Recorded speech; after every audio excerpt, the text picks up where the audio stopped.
Felicitations, my family of fledglings. Ghosts. It's so good to unsee you as well. My name is Damien Halme, professional disruptor and ruiner of the status quo. Somebody once, in all of my 10 years of streaming, I haven't always been called a disruptor, but I've never really had anybody that I've known IRL disagree with my journey as a streamer. And somebody once took offense to the term disruptor. Disrupt, that's a negative word. Why would you disrupt things? Build.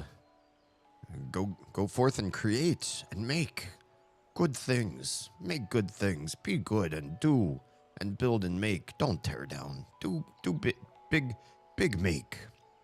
Do a big make. And to which I responded, what in my content sounds like I'm not? You can't create a new building where a building has already been built and left derelict. You can't fill somebody's cup with hot tea that's already got stagnant, mossy pond water filling it to the brim. You can't dress a person in your finest silks who's already covered in layers of tattered rags and coats and whatnot to keep themselves from freezing to death on the streets. You first have to tear down the building to the foundation. You first have to dump the cup and sanitize it. You first have to strip down the person, which is usually pretty fun. So that's why I disrupt. We're here to look at existing systems and break what's not working, so that we have room to rebuild in a better way. And keeping an open eye to every system out there that's being tried to see what's working and what's not, what's working better and what's not. So, do you know anything about Undertale already? You're going in completely blind. I wish for how much hype there was that I was going in completely blind, but I do know one tiny thing about Undertale, and that is I know that combat involves like moving a tiny, and you can laugh at me and if I'm wrong about this because this is my perception, so I might actually be wrong. Don't correct me if I'm wrong. Let me be wrong. I remember I think I've seen combat is like you're like a little heart reticle inside this little square, and you have this option to like destroy these little other white sprites. I don't remember what shape they are. Either like try to destroy them or try to dodge them and be pacifist. So there's like an aggressive and a passive path. That right there I know is kind of like a huge spoiler if it's actually that way. Obviously we played through all the Mother games. I understand that some of the story is pacifist and is forcibly that way. You know, you're not making a choice whether the Mother game enemies are beaten through aggression or passive. Well, that's not, some are a choice. I do remember that. I think Mother 2 specifically had at least one enemy where if you were kind, it would give you something good at the end. But if you just like fought and killed it, you could fight and kill it, but it wouldn't give you almost anything for it. So there was some choice to be had. And I think Undertale maybe took a nod to that. That's about what I know from that. So yeah, Undertale is starting this weekend. For those of you that are in, I should just be using like universal time, but I'm so awful at it. And I know like it makes a lot of people freak out when they see that. UTC, oh man, I have to do a conversion. I mean, your phone can do a conversion for you. You just ask, you know, what is UTC, blah, blah, blah. In my time, Eastern time in the US, I start streaming at 1 a.m. on early Monday morning, which in my brain, I still see as Sunday because everything past Central Time, so Mountain Pacific and everyone else beyond that all the way to the Dateline is seeing me on an early Sunday morning, which then turns into Sunday night. Late Sunday night, early Sunday morning. That is when the Undertale commences. So that's coming up very soon. I'm really excited. A lot of people have nostalgia and love and care for this game that is not by Nintendo. It's not a big name publisher, but still very much loved. Yeah.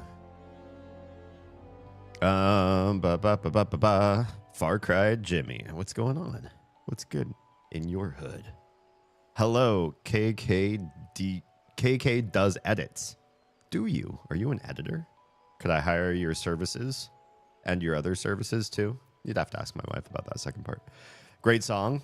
The ones in Undertale or the one that we're listening to right now, which is just the Gridania theme from Final Fantasy XIV. It's a great song. I love Gridania. It's where I made my character. It's where I actually have like, I RP a little bit in Final Fantasy XIV. If anybody presses me on it, or if there's a fun scenario in which it comes up naturally. And as a result, I needed some sort of a backstory. And my backstory is that, you know, Gridania is where I ended up after fleeing the Empire. So I was originally part of the vast, originally evil empire of this game's storyline. And Gridania is my refuge. Undertow. Is that from Undertale? Or are you just mishearing what we were talking about? Tonight's topic. We're going to be playing some Final Fantasy XIV. I have a few other jobs. I'm trying to like level up and get to max level. So I'm working through some dailies and whatnot, just housekeeping sort of things, a regular thing. No MSQ spoilers for those of you that are afraid that you're not caught up with all the Dawn Trail stuff. I'm not either. I'm not all the way caught up, so I won't be doing a lot of that kind of stuff. But tonight's topic is what stuff you are afraid to say, or you feel is better if you don't say it, or you need to say it and you're not sure how, or you said it and now you're not sure whether it should have been said or not.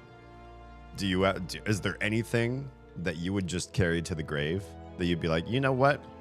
I would rather never speak these words out loud because of the way it will make people feel or the way it make me look or whatever. And so you're just like, you know what? I could just take this to the grave with me. I don't need to say this to anybody ever. I'm just going to keep my big mouth shut.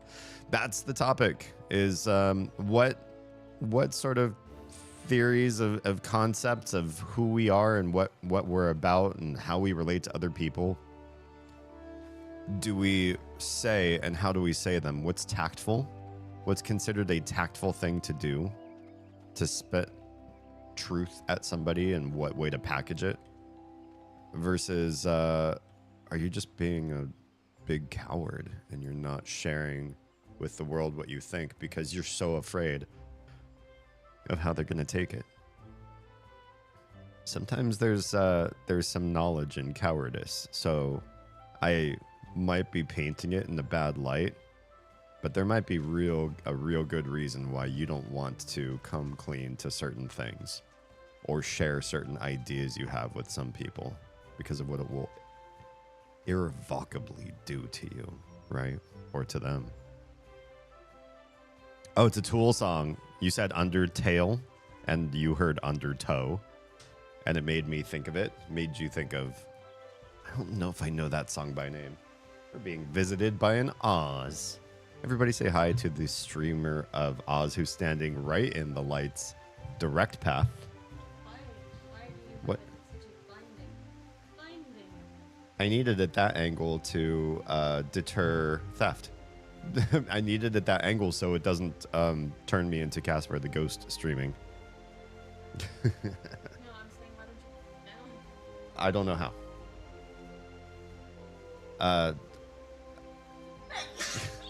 Bless you.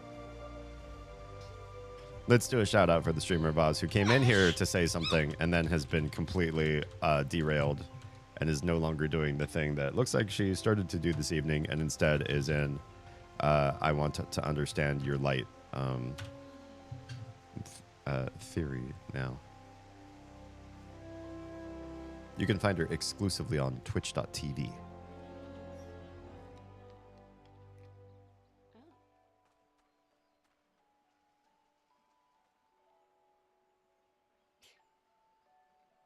Thank you, Dee, for the gift.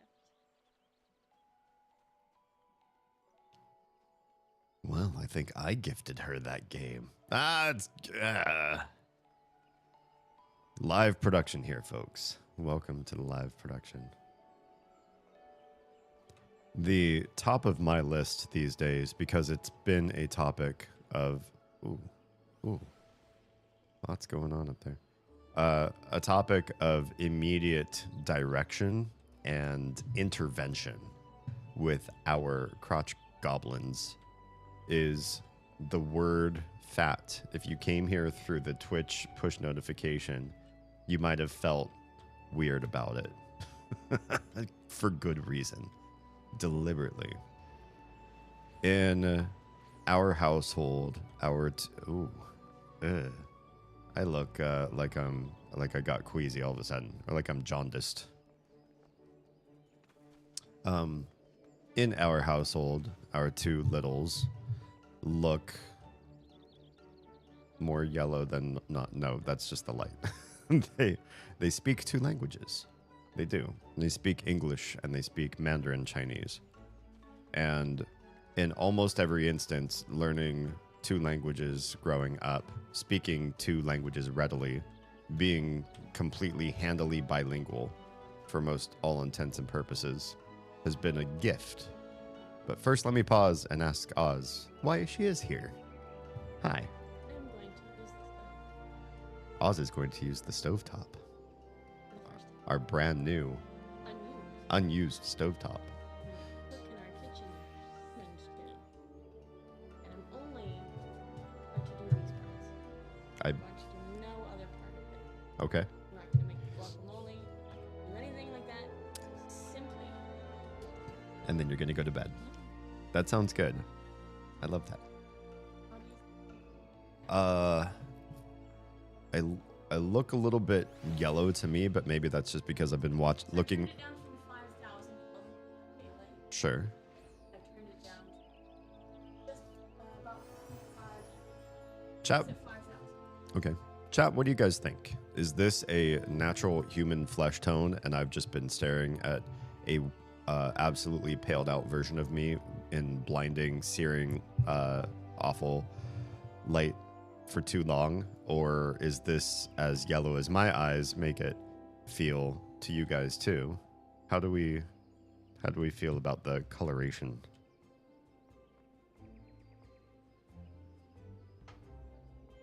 Help us navigate towards a best light for everything. Is that better?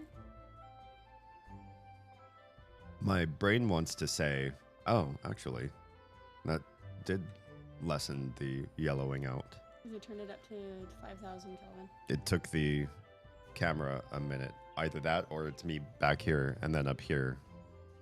It's hard to say. It is adjusting. You being right there too. When I come back here to give you space, it's different. When I come up here, it's changing already. So that looks pretty good, I think. I turned it down from level 50 brightness to level 10. Okay, cool. Do you feel like Thank you you. can see your screen better? Yes, I can see my screens better. I can actually look at the camera without going blind and then try to look at everything else with blind eyes. Don't forget what you're working on. It is. So there are 5 up. Yes. Third one is on. Okay. Next one is brightness. Okay. Okay. If you wanted to. Okay. Thank you. I might press you on that when I'm not live and making people wait for us to have a conversation they can't hear. Thanks, Oz.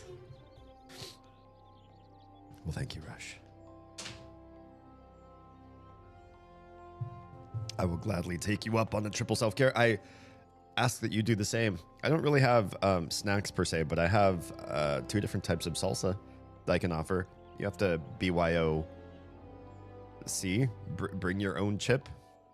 That's not probably common nomenclature, but I will do your triple self-care request, which is a hydration, a posture check, and a stretch as well.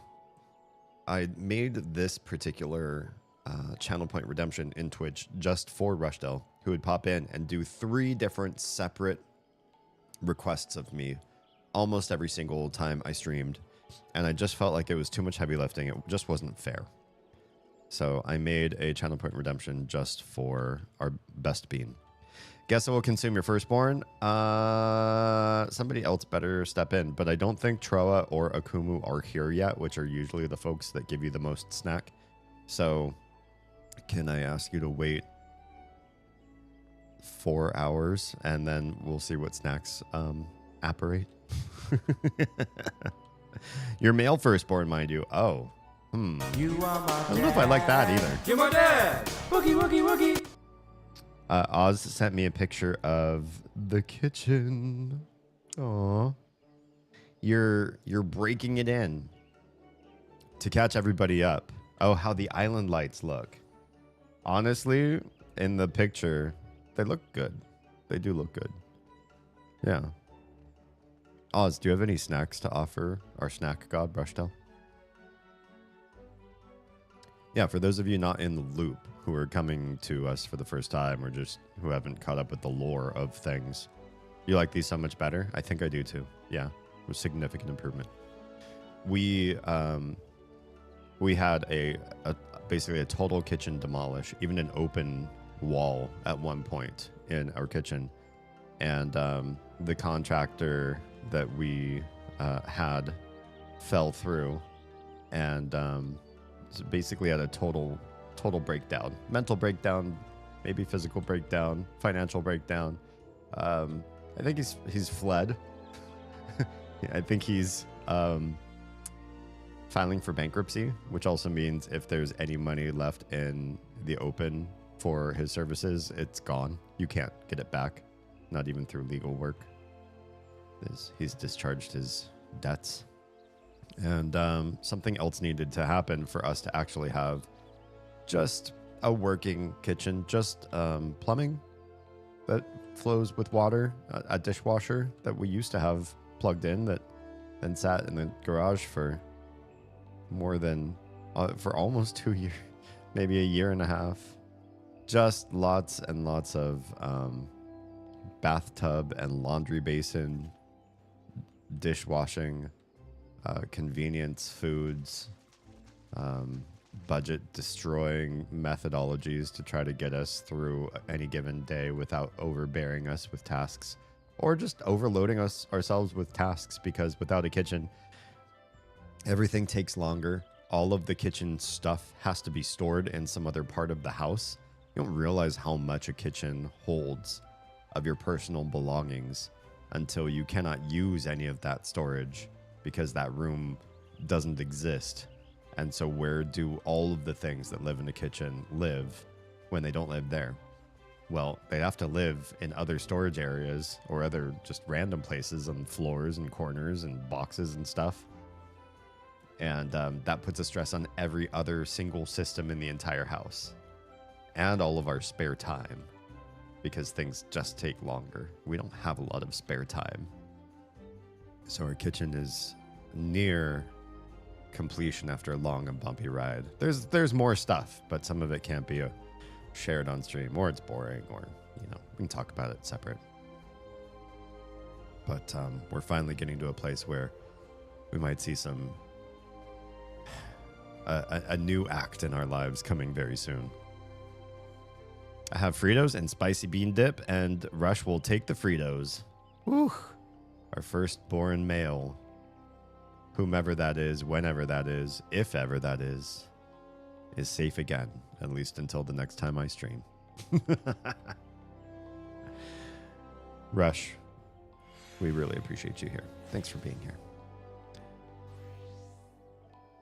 So I had started talking about the bilingual nature of the kiddos. Yeah. Let's switch scenes. Let's cue for something while we talk about this. So I want to get some of my mathematics out of the way while the night's still young. Let's go into healing and let's do... This is the best gear I have, right? And let's do alliance raids while the getting's still good. The lovely thing about being bilingual is you have two different ways to look at the world. It's more than just unlocking different people. I feel a lot of folks can use their phones or translation apps, or depending on the country you're in, that country might just be a little more heavy-handed about having a certain language spoken there. So you're probably okay just speaking one language. It's getting to be less of a superpower to be a polyglot, but it still has its benefits. And one I really do think is the ability to see the world through an English-speaking lens and a Chinese-speaking lens. They do lend different values and systems of thought on the world, depending on which language you're speaking. And one of those is the way that you address other people's physique. In an English-speaking country, by and large, when you're hanging out with a family member or a close friend, somebody that you can speak with a little less tact and a little more openness or vulnerability,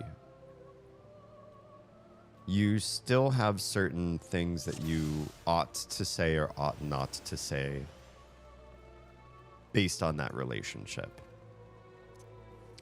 When it comes to physique, for example, you might say something positive about things that you see that are positive, but you have to be cautious.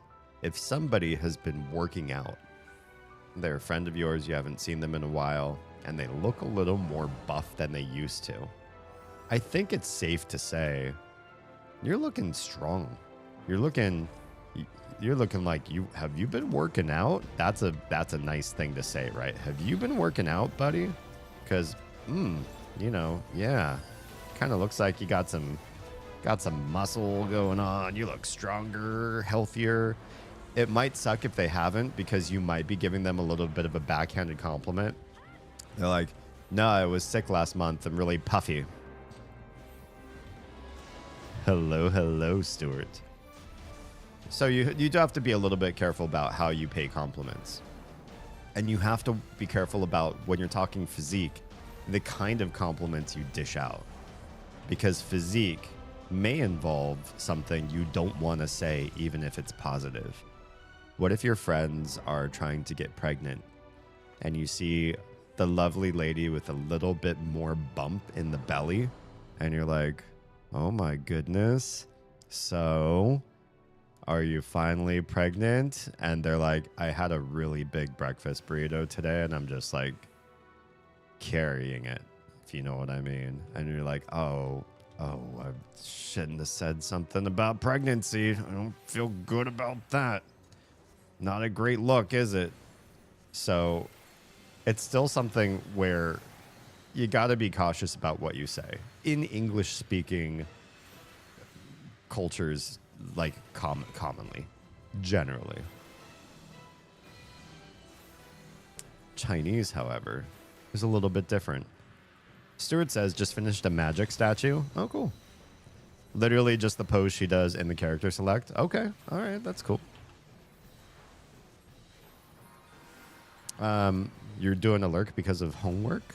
Excellent. Thank you for the lurk support, and thank you for caring about yourself and your homework situation. Appreciate you on both of those fronts. I do try to act and say things with as much tact as possible while not speaking out things that I find rather common but someone else's doesn't. Has been the core of bringing several arguments and cost me dear friendships.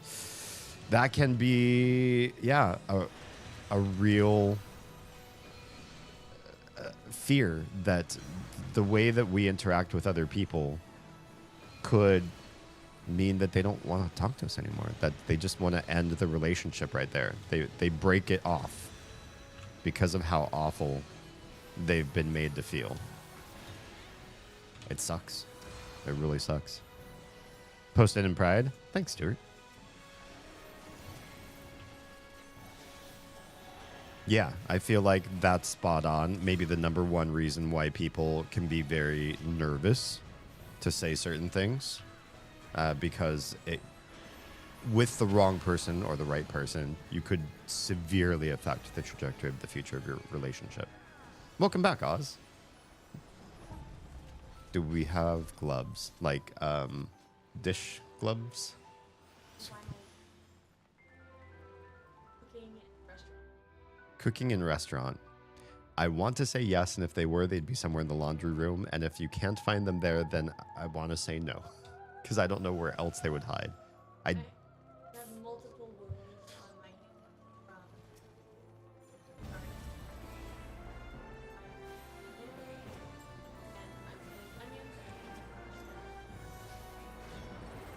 Yeah, I wouldn't know where to begin to try to find them.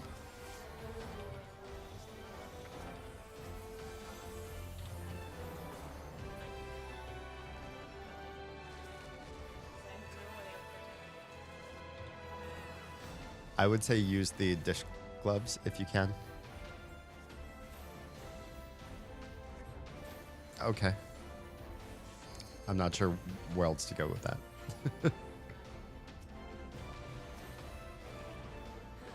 Okay. I believe in you.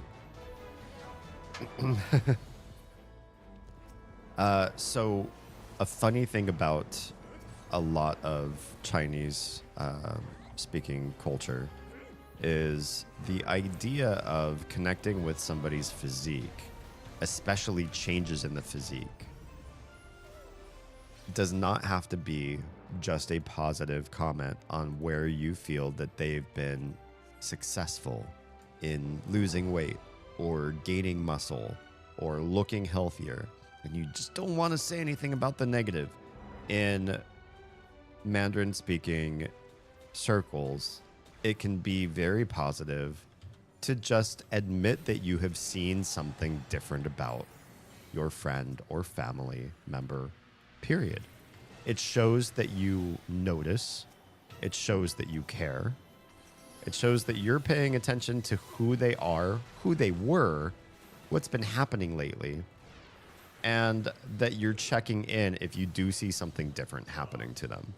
So if somebody's gained a little bit of weight, if somebody's lost a little bit of weight, you say, hey, I've noticed this. In your noticing, maybe they can speak to, like, oh, yeah, that's part of it. I'm trying to do something here. And I'm proud of my progress so far. Or they might not have noticed about it, about themselves. So, oh, you know what? Yeesh, well, thank you very much, Stuart. I didn't really catch on that something bad was happening to me until you said something. And now I'm keenly aware because of your noticing it within me. We often go through life navigating our own business, thinking that we know ourselves best. We are paying the most attention to our own lives, and that's simply impossible. There are just some times in our lives where the ability to follow the changes, the little subtle things about us, the emotional shifts, the negative habits we're starting to embark on, slip our grasp. We're already dealing with so many things. We were feeling bad in the first place. We've taken on new mental or emotional loads, and they can change a person in insidious ways that we don't catch on to until it's definitely too late.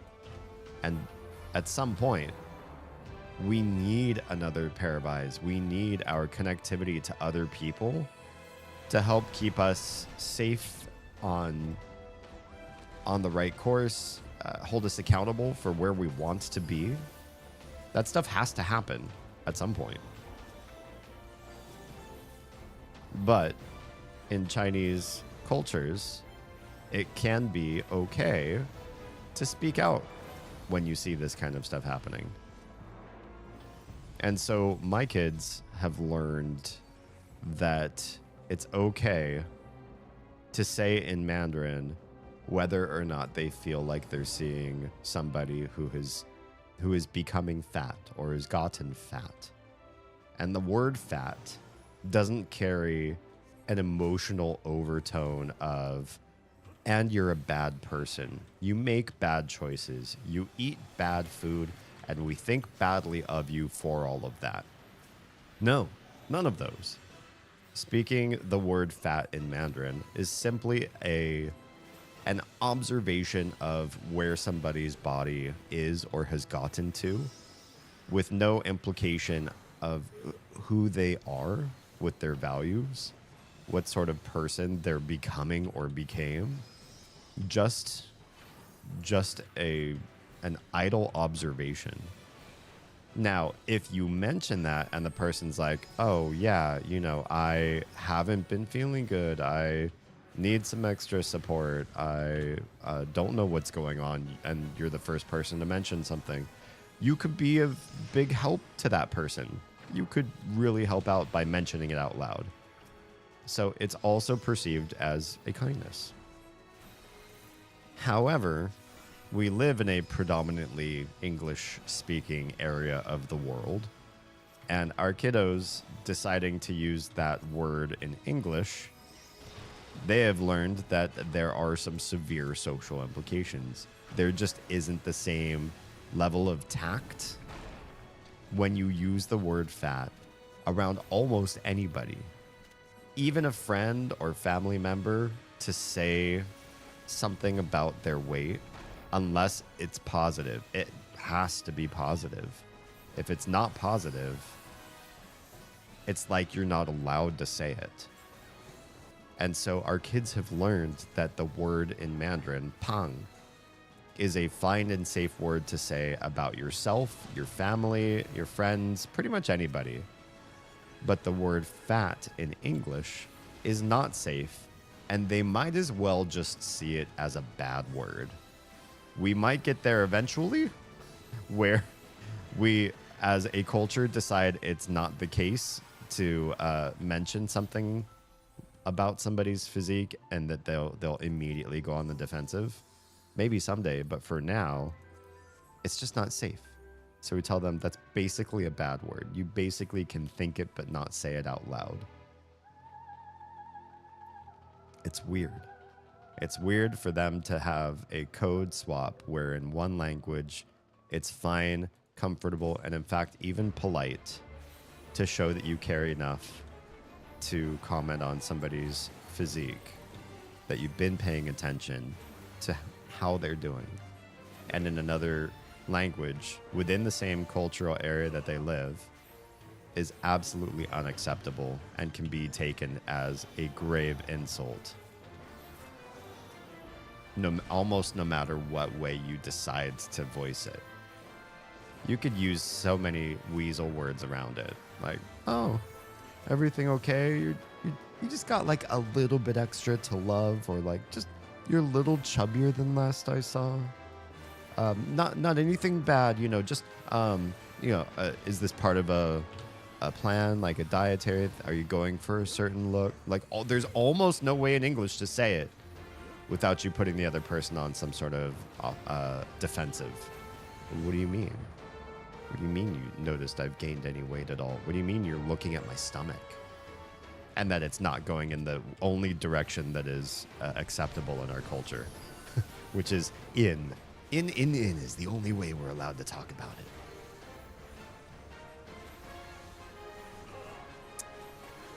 And unfortunately, this became a point of conversation with the kiddos because while the little has not gotten in any trouble speaking her mind from a Mandarin standpoint, the tiny has. The tiny met a random kid at the park and was like, this kid's tummy is rounder than other kids that I know, and I'm going to comment on it. It's, and she used the English word fat.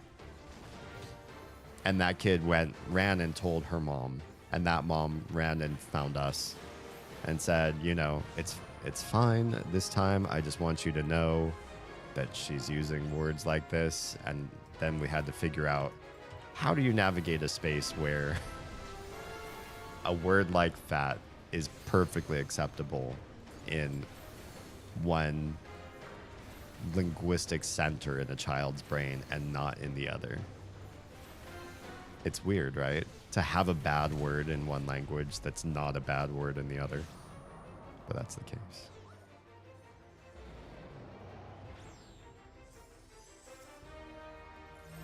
But what do you guys think? Do you have any situations in which there are things you want to say, ideas you want to get across? Maybe it's unsafe to do so in our culture. Maybe it's a bad idea to talk about certain things. You wish it weren't. Or you wish certain things would be off the table. You wish some people had more tact about certain topics. Sometimes things are out in the open culturally that you wish weren't. I don't know that anybody really comes at me with terms that I feel uncomfortable hearing from them. Usually, even if somebody is trolling me, trying to troll me, trying to mess with my head, especially when I'm live streaming, you lovely beasts, you. I can slough it off because I know what it's like to be on the anonymous side of things, especially when you're younger and using the internet. You can just type into a text field and hit send.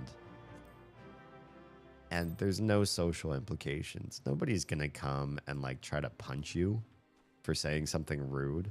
You could bully and say crazy things all day and depict yourself in wild ways because maybe your screen name doesn't link back to you and you're just going to delete the account, or if an account gets banned, you don't even care.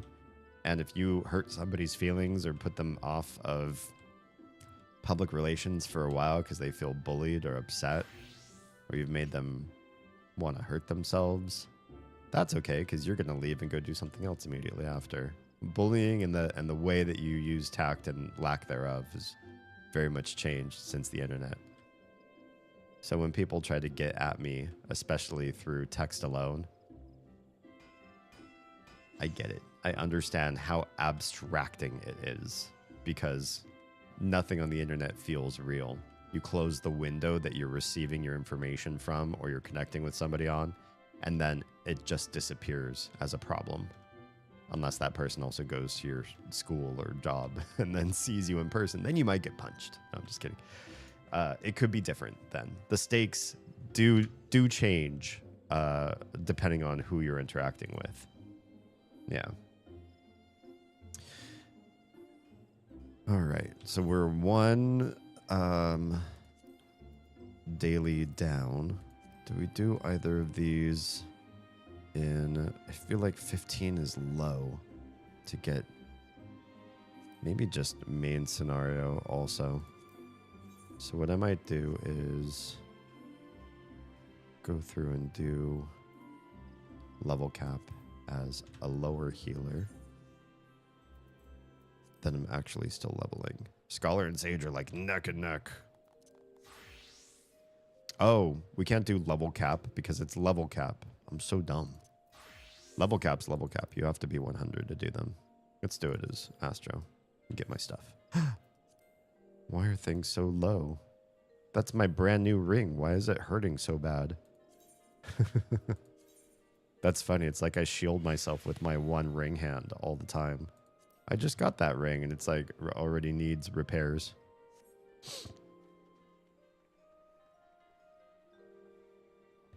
I've started to enter an era of my life where maybe I have so few friends after the pandemic, or so many people are so busy with their personal lives that I feel more disconnected. We moved to another state from the one I'd been living in for so long in my life. Oh, leap of faith. Crap. Let's do a leap of faith instead. We'll withdraw from this. While it's here, while we can we do this as somebody without petticoats? I'm missing some gear on this particular. There we go. Because of that isolation in so many different ways, I feel like I've less commodified relationships, connections, friendships, all that. They're not a commodity anymore. Everybody matters to me as an individual and as a person. And so I feel braver to address people directly with things that I feel are needing to be said. If I feel like somebody's acting a certain way and they haven't been regularly, I speak up about it and let them know. I notice a shift in your emotional connection. I notice you're using some unfair words to describe a scenario, or that your takes on things have changed dramatically.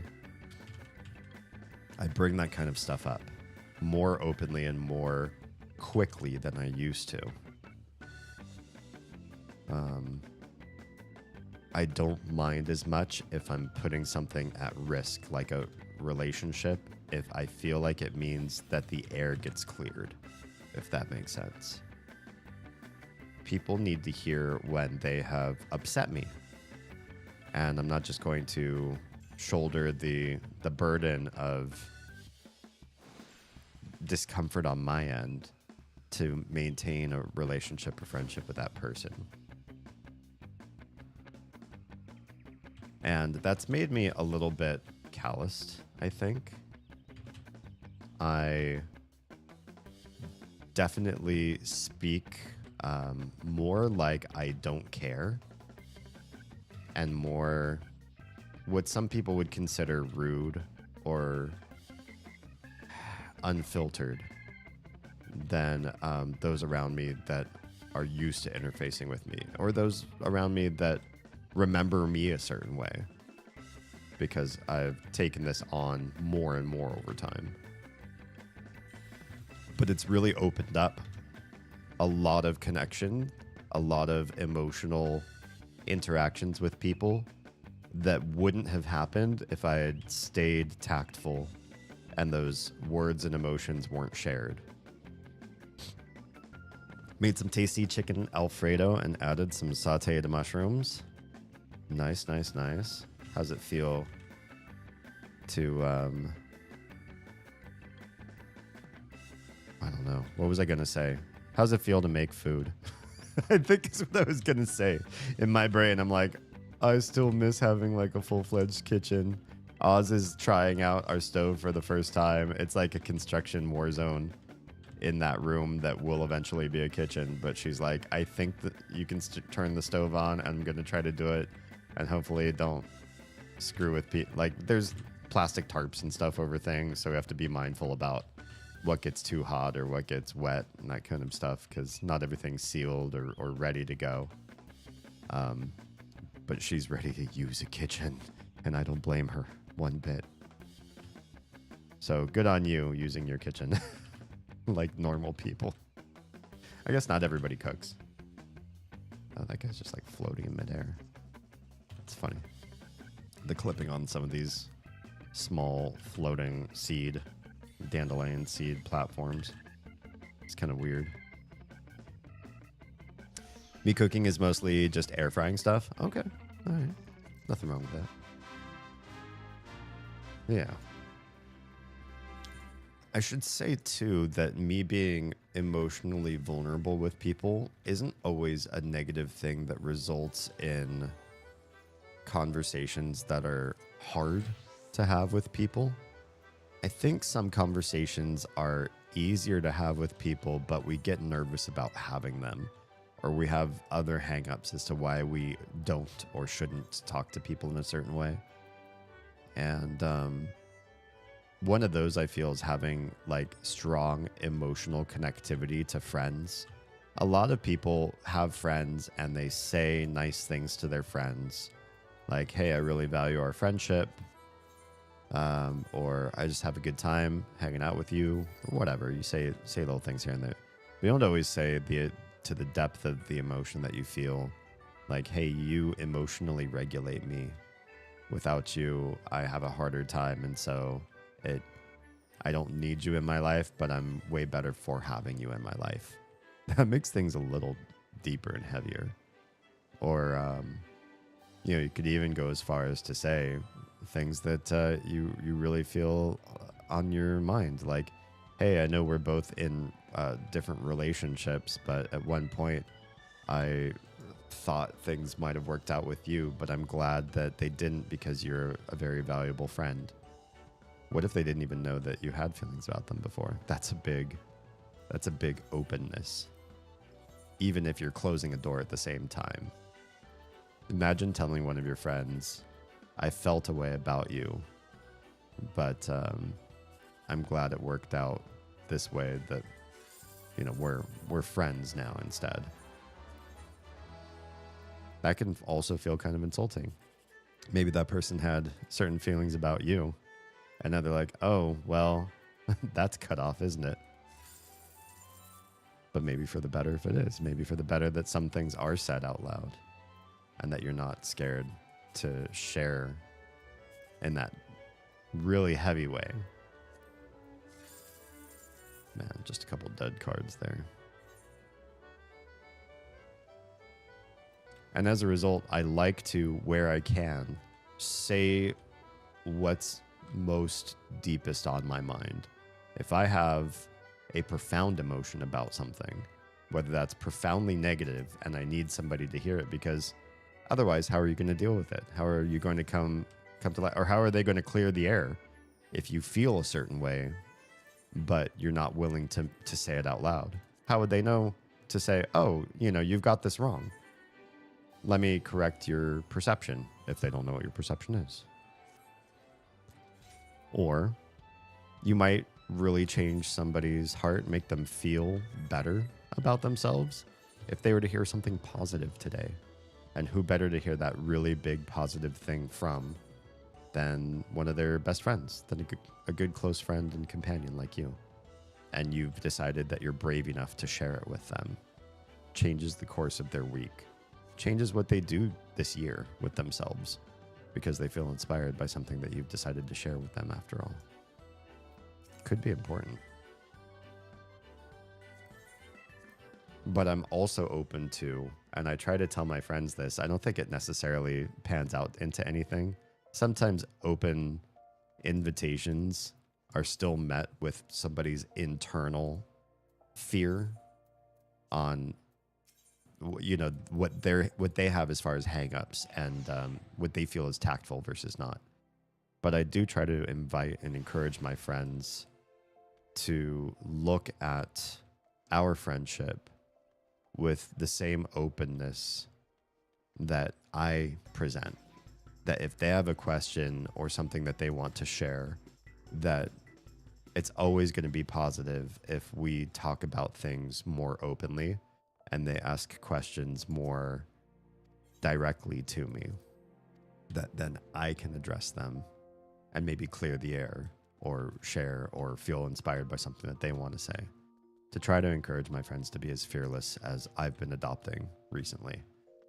Like I said, I've mentioned that, but I think the majority of my friends just think I'm a little bit extra. Like, okay, D, hey, sure, buddy, yeah, I'll let you know. And then it just doesn't come out that way. They don't feel that same level of comfort of sharing wildly open ideas about themselves or big negative feelings about who they are. So, and a lot of my friends come from cultural backgrounds, where it is more polite to wait and carefully pick and choose what to say when, because it's the relationship matters more. It's really the relationship between two people that is worth protecting. If that makes sense. Wait, why did it say things that are at 100%? Oh, there, repair. Everything in my inventory. Do it all. Repair it all.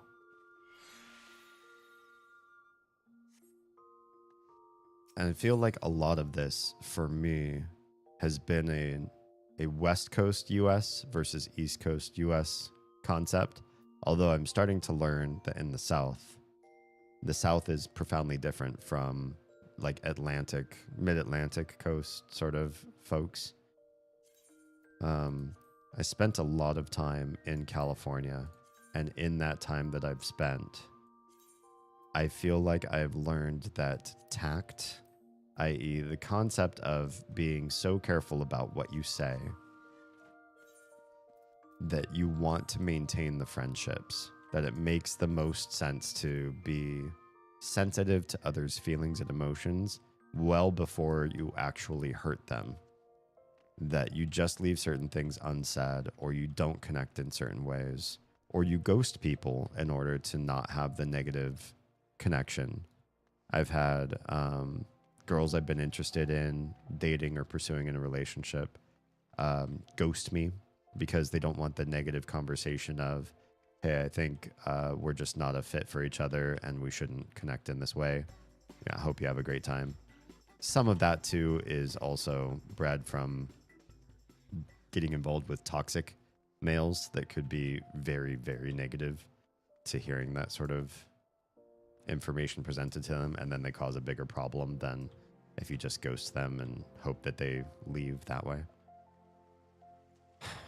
Which sucks. But in a lot of cases, if somebody doesn't want to come to something, they'll say that they will. You know, you want to throw a party or get together or gather folks for helping you move or whatever, and people want to be likable. In California, there's a strong culture of just like me, please. And so people will say, I'll be at that party. I'll go and help you move. I'll do the thing. I'll be there for you.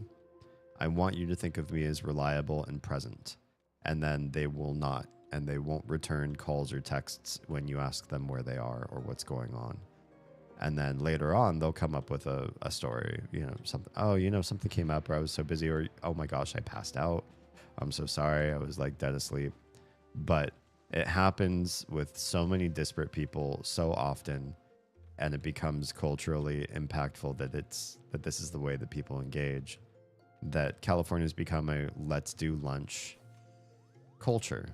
And by let's do lunch, I mean a culture in which people say, I really like you. I want to spend time with you. I think we're valuable together. And I want to show you how much I care and that I'm a caring person. And we should have lunch together. And then they never call you. They take down all your information. They take down your number. They have you in their list of friends that they will never contact. And they did the thing. They made you feel good there in that moment. And then they'll probably never see you again. So it's probably okay that they made the commitment to you then, because you're not going to hold them to task later on. Nobody else does anyway. If you're one of those people that texts and is like, you know, I gave you my number and then you just never called back and we never hang out and we never blah, blah, blah.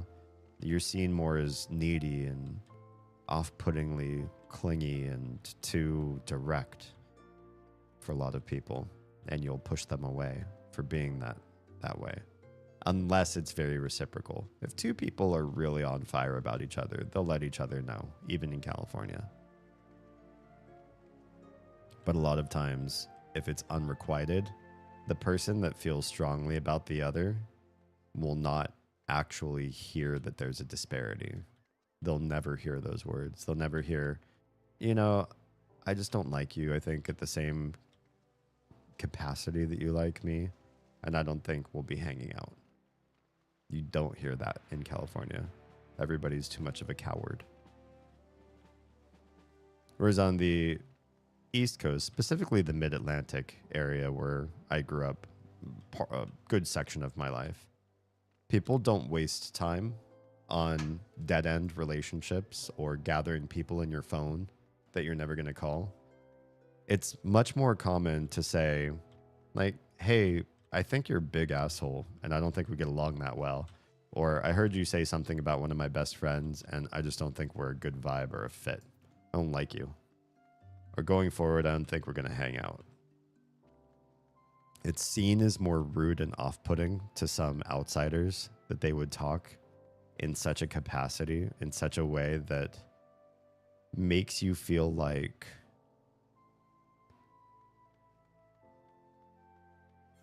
you could hear negativity in your day. You could have somebody emotionally, energetically cut things off with you or say something negative that they perceived about you without the tact filter. That can be harmful to some people. Feel triggering, feel bad. but you don't waste time. You're not spending significant amounts of years connecting with people, sending blank texts back and forth with folks that ultimately end up being a dead end, maintaining a relationship or a friendship well beyond its utility to both people. If you don't like each other, it comes to air a lot sooner. And I think I've always preferred this methodology because you still are nice when you need to be nice, but you don't use nice everywhere, like bringing a sledgehammer to brain surgery with over niceness. And then nothing gets said and no important conversations get had and nobody ever knows what anybody thinks about each other, except for empty platitudes. When I hear people say nice things about me, it almost just rolls off of my back like a duck in rain, because I've spent so much time hearing polite conversation where people will look for the nice thing to say about me that I almost crave when people find something wrong with me or disapprove of something, that they just openly share it, that they just connect and say, you know, it sucks that you act like this. It's one of the better parts, in my opinion, of my relationship with Oz, is sometimes there's a pause before we go down that path, but she's brave, even though a Southern California native, brave to the point of, this sucks, but it has to be said. I'm in an emotional state right now, and I feel like maybe I'm going to be unfair with what I'm about to say, but I'm going to say it. Nothing fixes that scenario better, by the way, than just admitting it. Like, I haven't eaten today, and I feel cranky, but I want to say something to you. And that puts things in context. Then maybe the person you say the thing to can go, oh, well, yeah, but you're cranky, so I'll only take it at like 50% if they're capable of doing so. So in a lot of ways, I feel tact hurts and wastes time and creates a prestige, a veneer, a lie that's maintained so that people don't feel like they receive as much negativity in their day. And I'm not saying go shopping and go emotionally dump on an experience that you're having with a retail employee. They're trapped at work. They probably don't want to talk to you, but they're being paid to. And you probably don't need to tell them about your entire day and how their company's policies have made you feel and where you're going to take your money in the near future because of how upset you are with current policies that they didn't enact. Sometimes openness needs filters.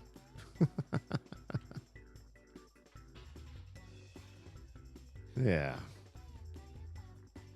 I don't remember there being cutesy music here.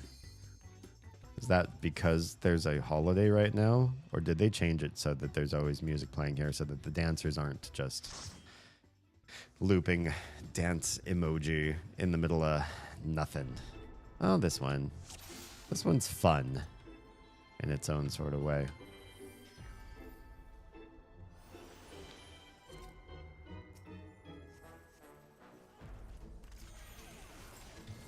Let's see how well I remember these fights, though. I've only been here a couple times.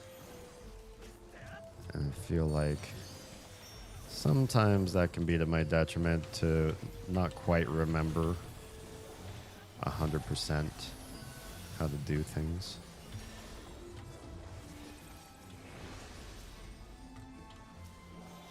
Would you look at that? Such good deeps, I suppose. I had very little to heal because everything just died so fast. I love the theme park vibe of this part of the game. It's got just such a fun feeling compared to everything else that sometimes serious and I feel like movies get this problem too. Sometimes serious can be boring, bereft of drama, bereft of color palette, just lacking interest in a lot of ways.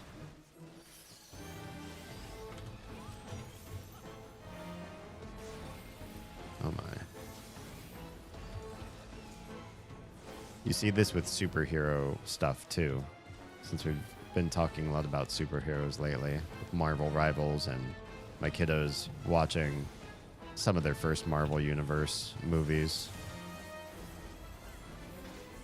The older the movie, I feel like there is more openness to portraying color palettes in a certain intense, heroic way. And newer movies focus very much on the real feeling. How much of a buy-in do you have of this world? Does it feel like my actual world? Uh-oh. Ooh, don't touch those. I still got hit? Rude. That means no casting for me for a hot moment. Alright, we need to be much more cautious of these dumb cat heads. They take you right out of the fight for far too long.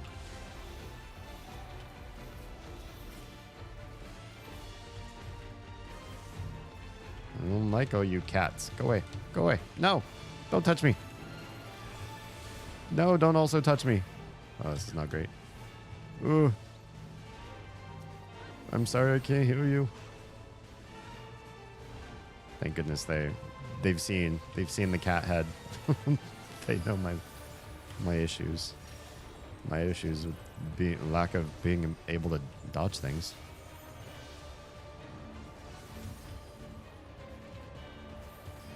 Get away from those cats.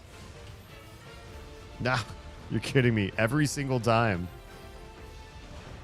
Every single time I've got a dumb cat head on my head.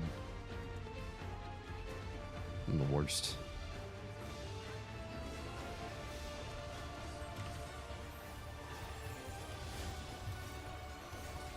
Please don't touch me. Please stop touching me, cats. Cat kings and queens.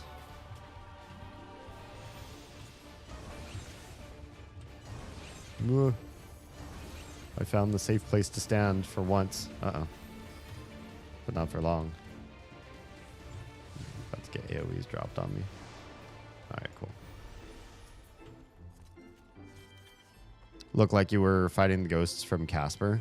There are some, like, definite nods to other culture, I think, in a lot of Final Fantasy things. But you're probably not wrong with the way these ghosts are designed.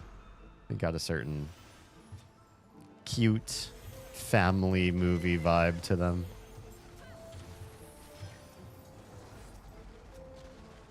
I've never actually seen the Casper movie. Is it good? Do people actually like it? Or is it just not really worthwhile?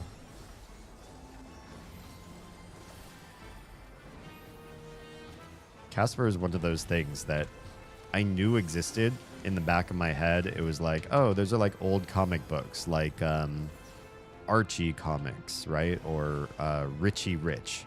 These are American endemic cultural ideas that I have somewhere in the back of my head, but I've never pursued knowing about them.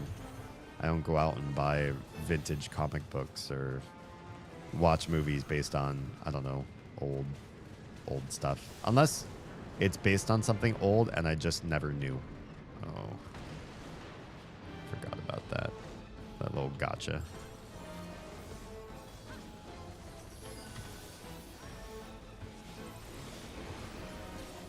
Oh my.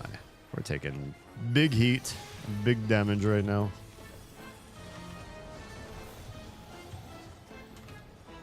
Oh, we're much better off. Good. Our deeps are so fast. Right when I feel like I've gotten enough heals down where I can start adding to the DPS, the monsters are already dead.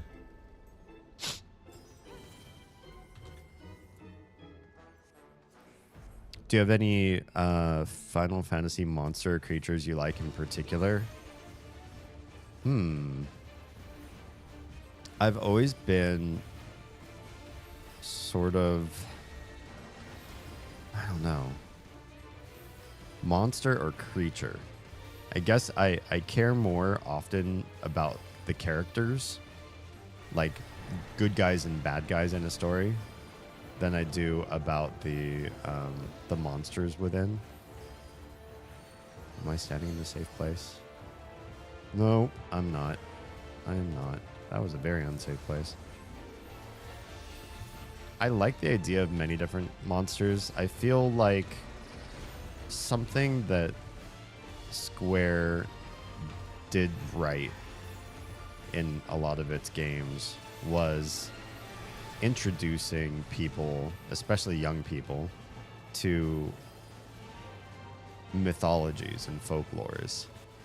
Like, here's a creature character from oh really? Nope. That was bad. That was real bad. How dare I follow those people thinking it's safe over in that direction? Well, there's no point in staying dead, is there?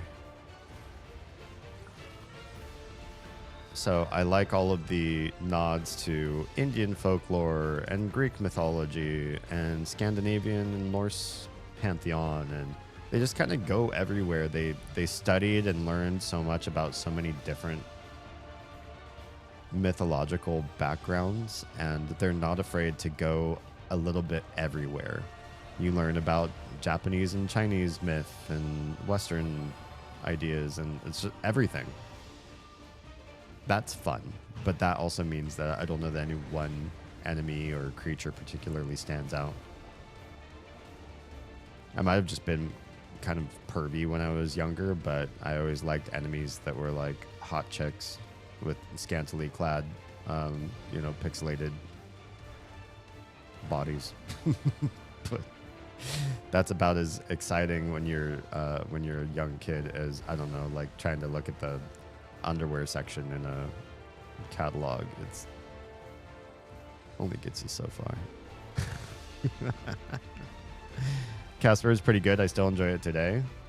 When I was young, I was a fan of Christina Ricci. I don't know if she's done anything recently. I'm just out of a lot of media loop, so I don't follow a lot of people's careers these days. I'm busy with so much working on my own right now. But younger me really enjoyed following Christina Ricci's trajectory. But that's one that I never saw. Not sure if it's nostalgia, though. It's hard to say. Yeah, I always want to get somebody who I feel has my tastes, has my same interests, but has never seen something that I've seen, and then bounce ideas off of them to see if it's me or them. Or not me or not just me, I guess I mean to say. But that's pretty rare. It's pretty rare that I meet somebody with similar tastes as mine that also hasn't seen something I've seen. Because if you have my tastes, you probably are also following the same cultural trends and icons and games and movies that I have in the past too. Every once in a while, though.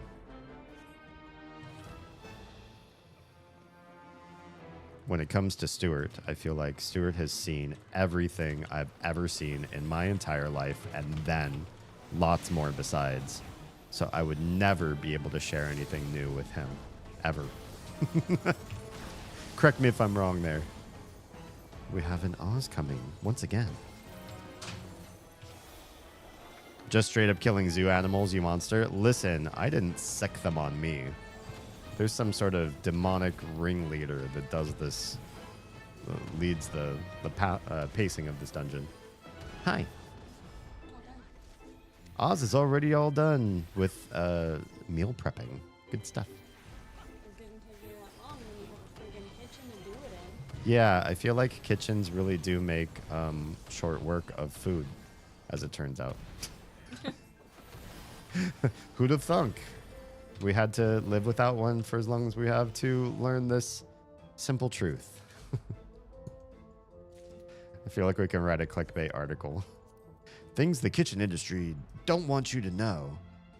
This simple trick upsets anybody without a kitchen. Wow. Somebody call that right now. Right. I love this guy's character design. He is so cute and appropriately spooky at the same time. He would be great as a Stuffy. He looks so huggable. fuzzy and, yeah, nice and lovable. In I don't know where his fire goes. you know, where the orange places are. I don't trust following the people in my group because they killed me in the last boss fight doing that. Do you trust the boss gives you? I'm not watching. I'm looking at you out of the corner of my eye because you're here, like, up in my streaming space. That's not how you should do that. You're up in my streaming space, so my aura is paying attention to you being in a place that you usually aren't. Hi. Ward against spirits. I know what to do there. Well, I'm gonna go to bed. Sounds good. Kick Little out of our bed. Ah, Little is still hanging out with us, huh? Or in our space. I would let her stay in. I did basically cuddle her to oblivion. Oh, you absolutely did. It was like, it was a total KO. Mm-hmm. So, All right, everybody say goodnight to Oz. don't forget to put your gift away. Thank you. Yeah, I know. Word against living. Whoops. Okay. I'm a ghost. I'm a ghost. Uh-oh. Our tank was not a ghost. Whoops. Whoops. That's fine. We don't need a tank for this fight, do we?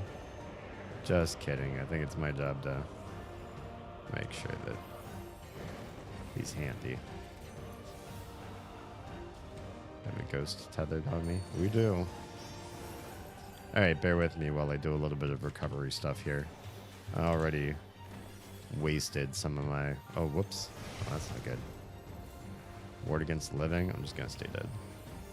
I have 2 Vuln stacks. It's not terrible. I did the thing. Alright, everybody come here. Help me survive this.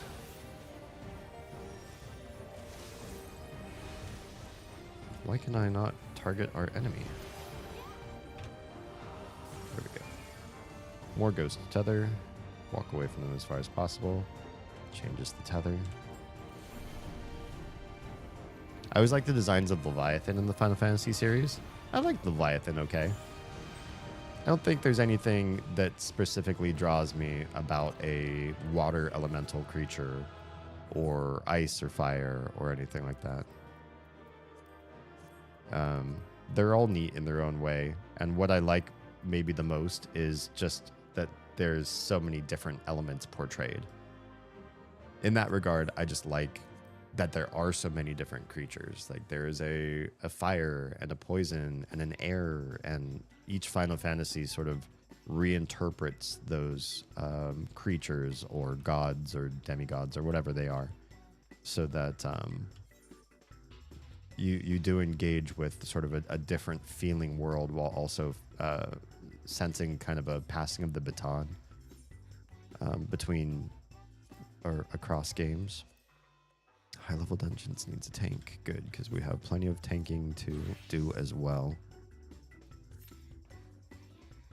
And that should be pretty quick.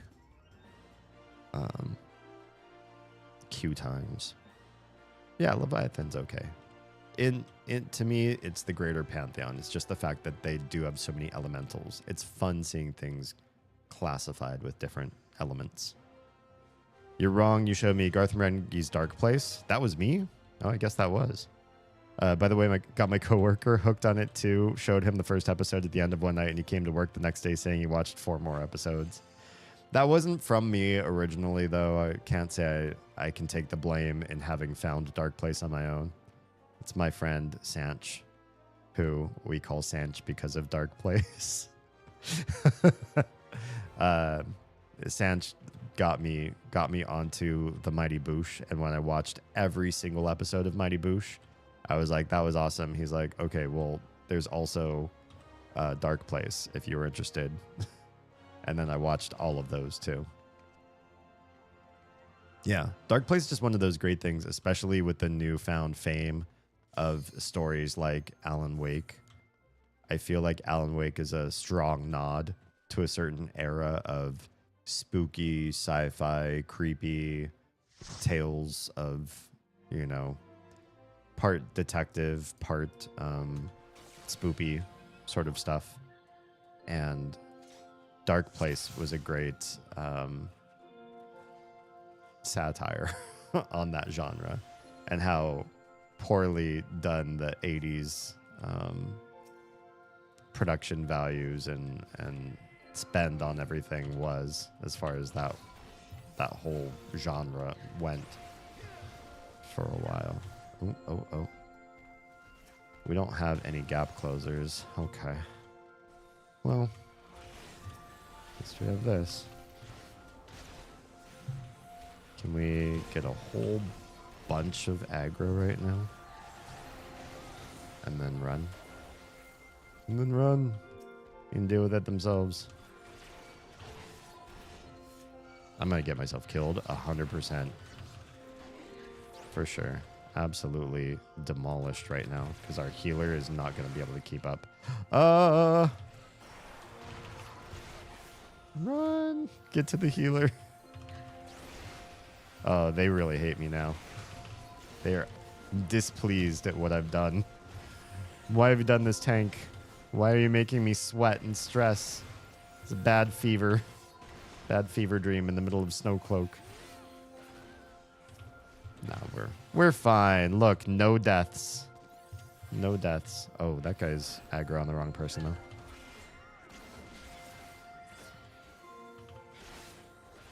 I left the stovetop fan on for low. Can you set an alarm to turn it off in like 30 minutes? I will try to remember to do that. Because right now, I cannot set an alarm. So once I'm out of this dungeon, hopefully my memory serves. And I can set that alarm.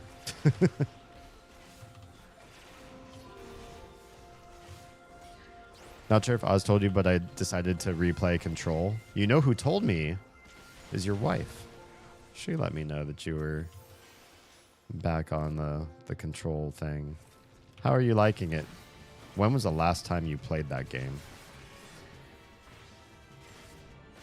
Played it on PS4 originally, got the PS5 upgrade for free some time ago. Going through and seeing how many achievements I can get before the next game I want to play comes out. Nice. Yeah, Control was definitely one of those games that I feel like the pacing had issues. The game felt like it wasn't evenly distributed in difficulty level. And so initially, somebody who had never played another Remedy game before that one, I was kind of upset at it for some time. And then things got better later on. And I've definitely played games like that. I feel like it's not uncommon for game designers to have some great ideas and a concept of the difficulty curve they want to have in a game. And either their playtesters don't notice it, they don't think it's a big enough deal to change, or something happens that the game gets released in fashion where I believe it's just not fair. It doesn't, things just don't happen with the curve of difficulty that I expect them to. And that can feel frustrating. It definitely, to me, felt frustrating. Oh, these guys. I need to get them out of the snow. And still survive. Out of that blizzard area. That just does, like, persistent damage. I also feel like a lot of deeps don't realize how much more damage the ice sprites do. And they end up focusing everything that's bigger. This area also has these big Hrimthur creatures, and they look like they're a big threat when it's really the ice sprites that do maximal damage.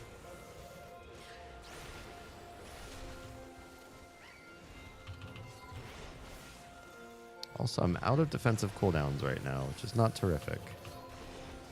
Not a terrific place to be right now as I'm taking immense damage.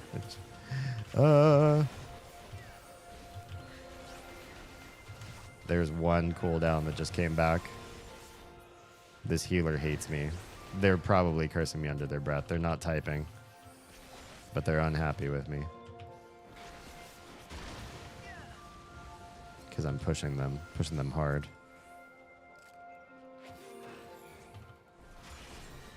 Okay, you can rest, you can relax. It's just a boss. Interesting fact about Final Fantasy XIV dungeons is bosses do significantly less damage than trash. So if you get into trash fights and you take them slow, you're not going to have too much of an issue getting through a dungeon.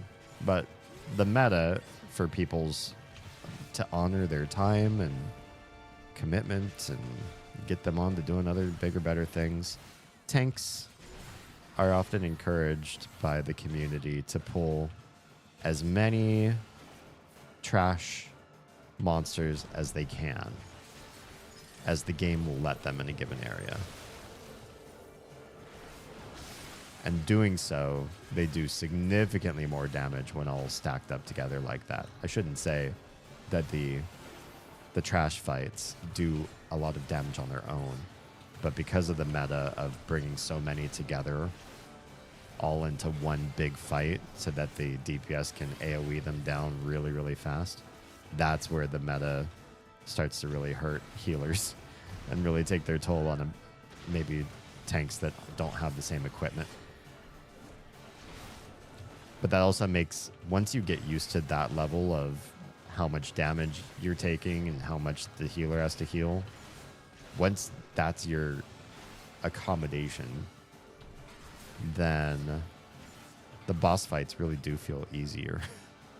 It's like, oh, there's only this one guy. He does a lot more damage than a single trash enemy, but he does a lot less damage than a ton of trash enemies all squished together. Oh, I forgot to empty out my poetics. I'm officially full on poetics now.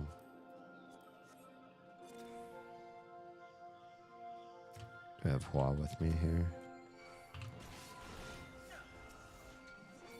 Tepes. That sounds like a Final Fantasy last name for some reason.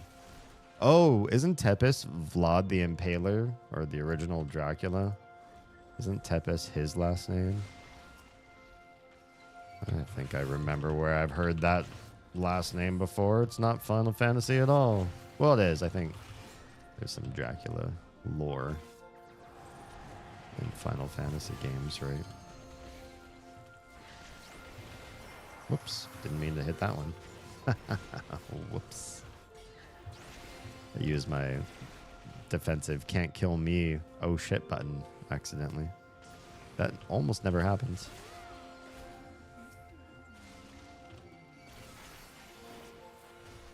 I'm having fun and... Oh, hang on. We have a third enemy here.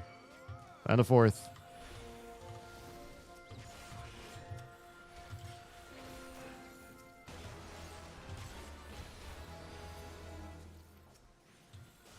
Alright, let's get you all grouped up. Having fun, I feel like I'm able to go through it much faster and get lost far less. That was a component, too. The difficulty curve was one aspect of the game that I felt was frustrating. But honestly, yeah, I'd spent a lot of time in control lost.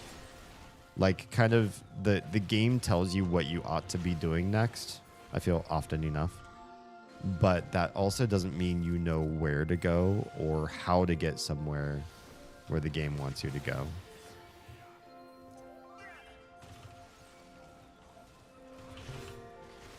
And that part felt pretty frustrating because I feel like I spent a lot of time wasting time not having an idea of what I'm supposed to be doing.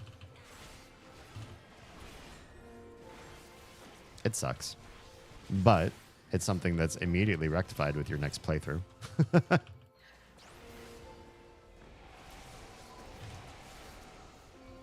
these guys turn around? So rude. They were fighting the healer for like a really long time.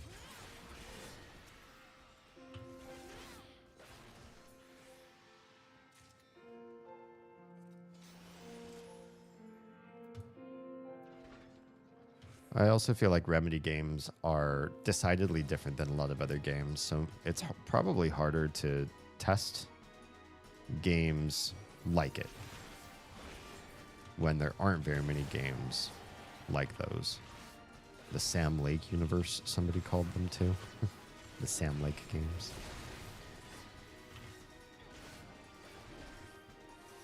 I feel like when you inevitably play it again, that you will enjoy it more for the same reasons. I might be harsher criticizing the parts that I feel are not adequately helping players, though. Because there's one thing, and I feel like... I'm just going to say what immediately came to mind. Oh, shit. That's what immediately came to mind, because I just let myself get deep frozen. Whoops. Whoops.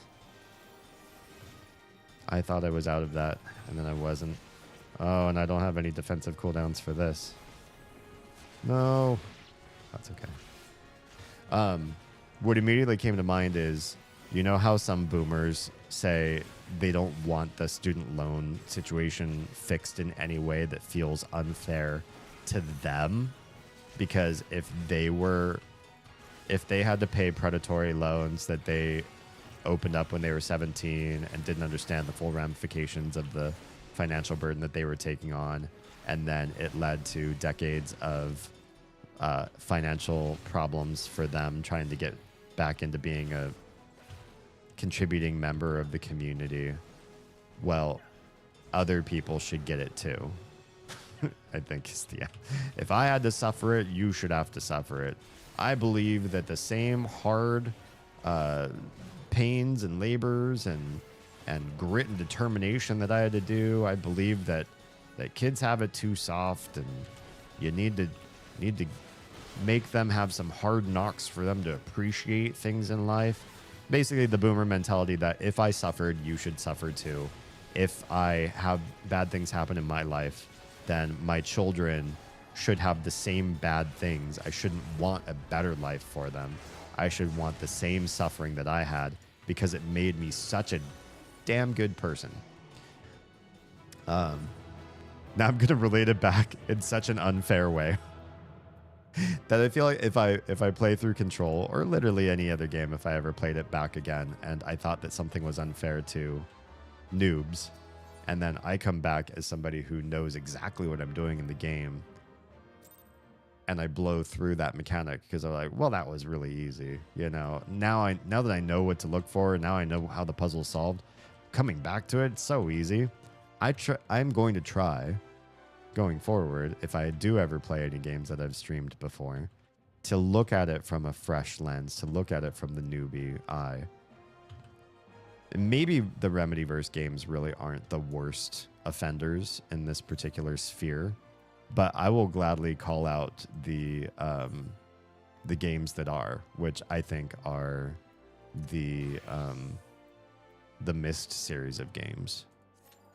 I believe the Myst series of games are just really painfully obvious that to a new player, they have a very different vibe.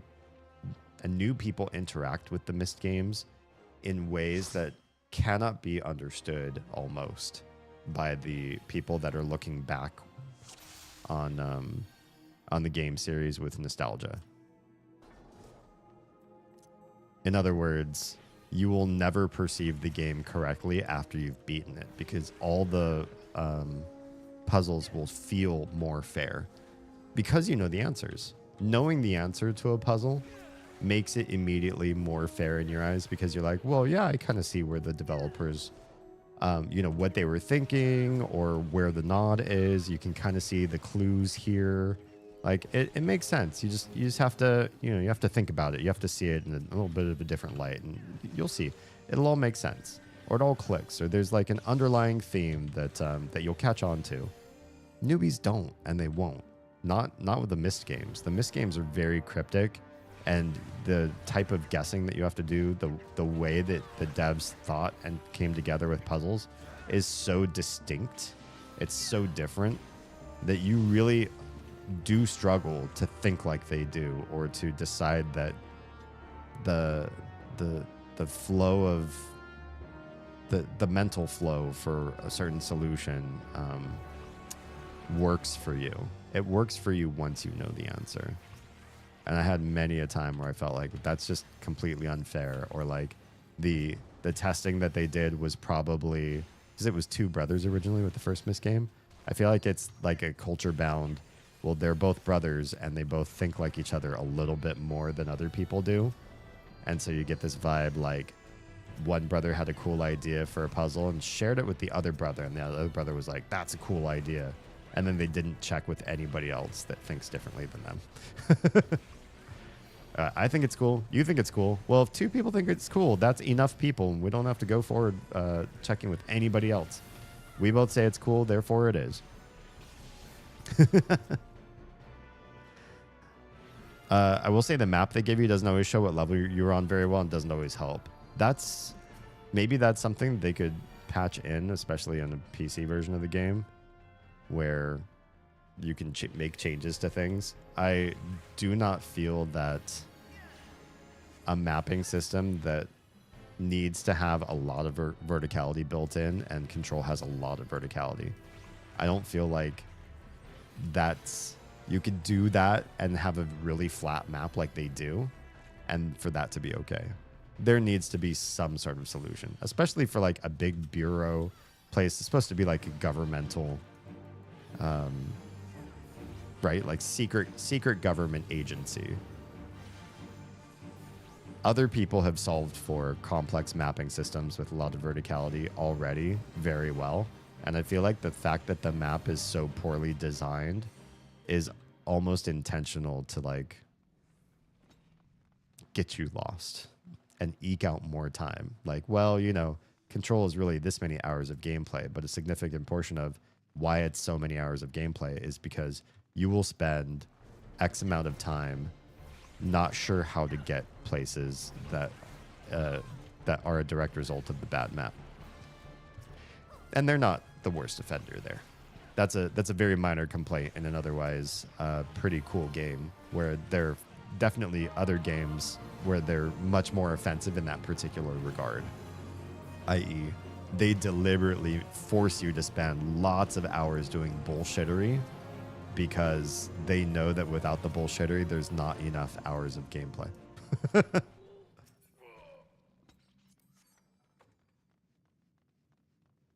There was a puzzle for the life of me I couldn't solve in my first playthrough. I think it was just being lazy with it. I had no issue solving this time, even though I had no recollection of it from the time before.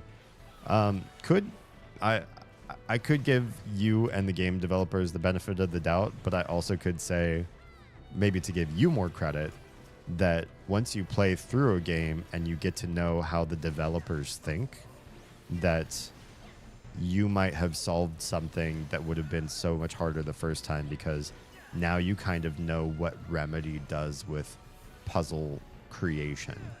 You've played so many Remedy games now. It's become a certain way of thinking, a certain style of solving for unknowns that they've programmed you a bit. Maybe. I might be going off the deep end here, though. I will say they make a big deal of how the oldest house is tough to navigate in the canon of the world, even in the best conditions. Yeah, but that shouldn't be a maps issue. That they should make it so that the level like changes. Like Layers of Fear has a house that you feel like you understand the bounds of the house until you start playing the game, and then you spend most of the game completely lost and confused about how anything connects. And in that game, it's very much part of the storytelling that they did that for you. But that also might be a sign of... Stuart, thank you for your heavy lifting tonight. That also might be indicative of the type of game engine used too. And maybe because Control is also on consoles, it doesn't have the same flexibility to, say, let you run through the same door forwards and backwards and take you to two different areas on a map. Maybe I'm underselling console, though. I haven't owned a modern console in such a long time that there is a strong chance that I'm unfair to consoles about what they can and can't do, what they should and shouldn't be able to do. I mean, I even got cut off on Oz's stream for trying to diatribe too deeply into the control scheme inside of like tournament gaming or professional gaming, competitive gaming. And I probably won't spend my stream trying to talk about that stuff either. Frankly. It being hard to get around makes more sense. I think there's still ways you could do that. Uh-oh. This guy's gonna die. Ooh, I almost let this poor warrior die in this encounter because I was paying too much attention to our topic at hand.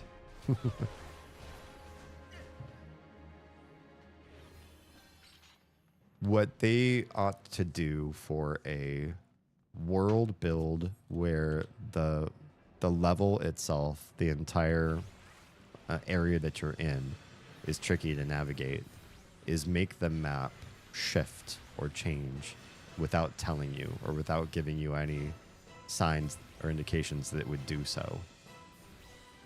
Then maybe even for the first few acts of the game, if they're subtle enough about it, you might be gaslighting yourself, right? You're like, I looked at the map before. This was not a wall. This was a hallway. But now it's a wall. You can't get through here. But I swore I walked through here before. And they do it like really quietly, really subtly at first so that it's almost imperceivable. And then over time, it becomes more and more apparent. Like, no, the map is actually like messing with me. This is awful.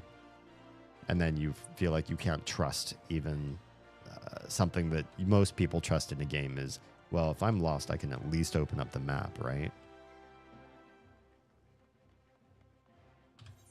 But having a map that just doesn't do three-dimensionality very well, that's not in my opinion, not a good enough excuse. Trials. I keep going as Scholar, or do I want to keep going back and forth between Scholar and Sage? Let's keep going back and forth. We'll raise them both together. We'll grow two different jobs together. Well, I mean, interleaved, because you can't be two jobs at the same time in this game. I believe there are... Now, I remember playing Final Fantasy V, and there was the option to sort of wear a jobless job where you can then pick up skills from all the jobs that you've mastered. And that was the ideal way to play it to the end game. You would just be jobless, and then you could build you had 4 skill slots or something like that. You could build those 4 slots however you wanted to based on mastery of jobs that you had before. You needed to get jobs up to full or max level or something, though, I think, in order to use their job, use their skills in that way, I think. And then I never really played a lot of Final Fantasy 11, but somebody, I think, told me that 11 works the same way, or at least used to, so that if you wanted to mix jobs, you could. Oh, we don't have to hide anymore. We'll just attack roll this way.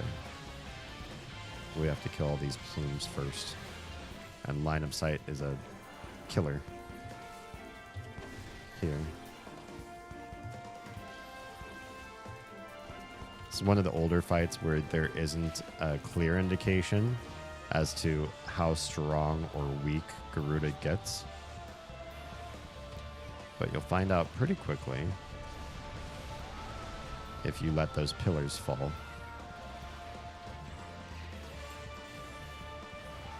I just wasted a bunch of cooldowns. I didn't think she was completely invulnerable during that time.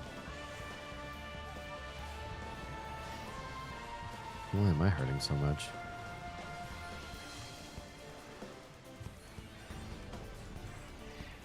No thanks. Ah, still got tussled around.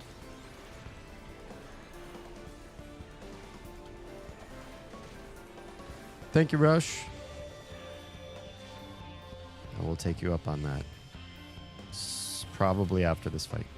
Also, I do need to remember to set that alarm so I can turn off the oven fan. Because we haven't had an oven in so long, I don't think that late night me is going to remember to go looking for a fan to turn off in the first place. Can we kill Garuda and ignore the ads? Are we that awesome? It might be awesome. I also forgot to spend on my poetics too. Not bad.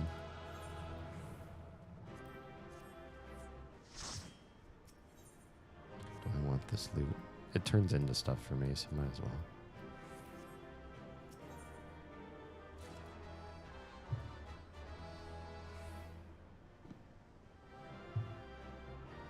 Okay. If you were to set the alarm, I think you have about 10 to 15 minutes left since Oz asked. Left? When did she say to turn it off? Let's look in chat. Turn it off in like 30 minutes, and that was 2:18. Oh, looks like it's only like 3 minutes before it should be turned off. I'm going to go take a quick BRB screen and then just go turn it off. And then I don't have to set an alarm, do I? And then we have a raid. I won't leave. I won't leave just yet. Chaotic. Hello and welcome, you beautiful D-Gen. Miss your face. How is everything? I'll say hi. I'll take a short break and turn off that fan that I'm supposed to turn off. We have a kitchen is slowly appearing in our house. We were kitchenless for a really long time. It's just a big empty room. Some major stuff needed to happen to it, and then we lost the person who was working on it, or the main guy that owns the business just decided to like bail and run and then file bankruptcy and try to hide. Like we didn't lose him, like he passed away, but he ran away from our job in the middle of it and stole a bunch of money. So we were left without a kitchen for like a year and a half, and we're starting to get a kitchen back. So I have to remember to go turn something off in the new kitchen. Hi, welcome. It was good. I got all my holes resized in Dark Souls. Yikes. Then finished off with Witcher 3. That's Witcher 3 sounds like a walk in the park, or a welcome respite after some Dark Souls action. Let's give a shout out to one of my favorite streamers. And why is my caps lock on? Who did that to me? One of my favorite streamers on all of Twitch. If you're watching on not Twitch, go make a free Twitch account. Go send them some love. Yes, did I? That fucking chicken just punched me in my asshole. Give you a new piercing.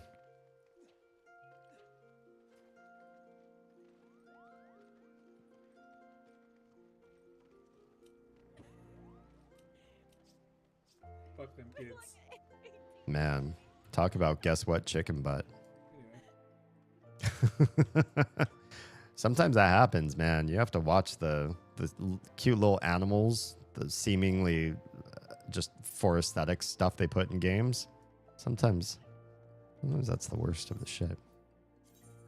Chaotic has a special command that nobody else can do because they are that awesome. I just want you to know.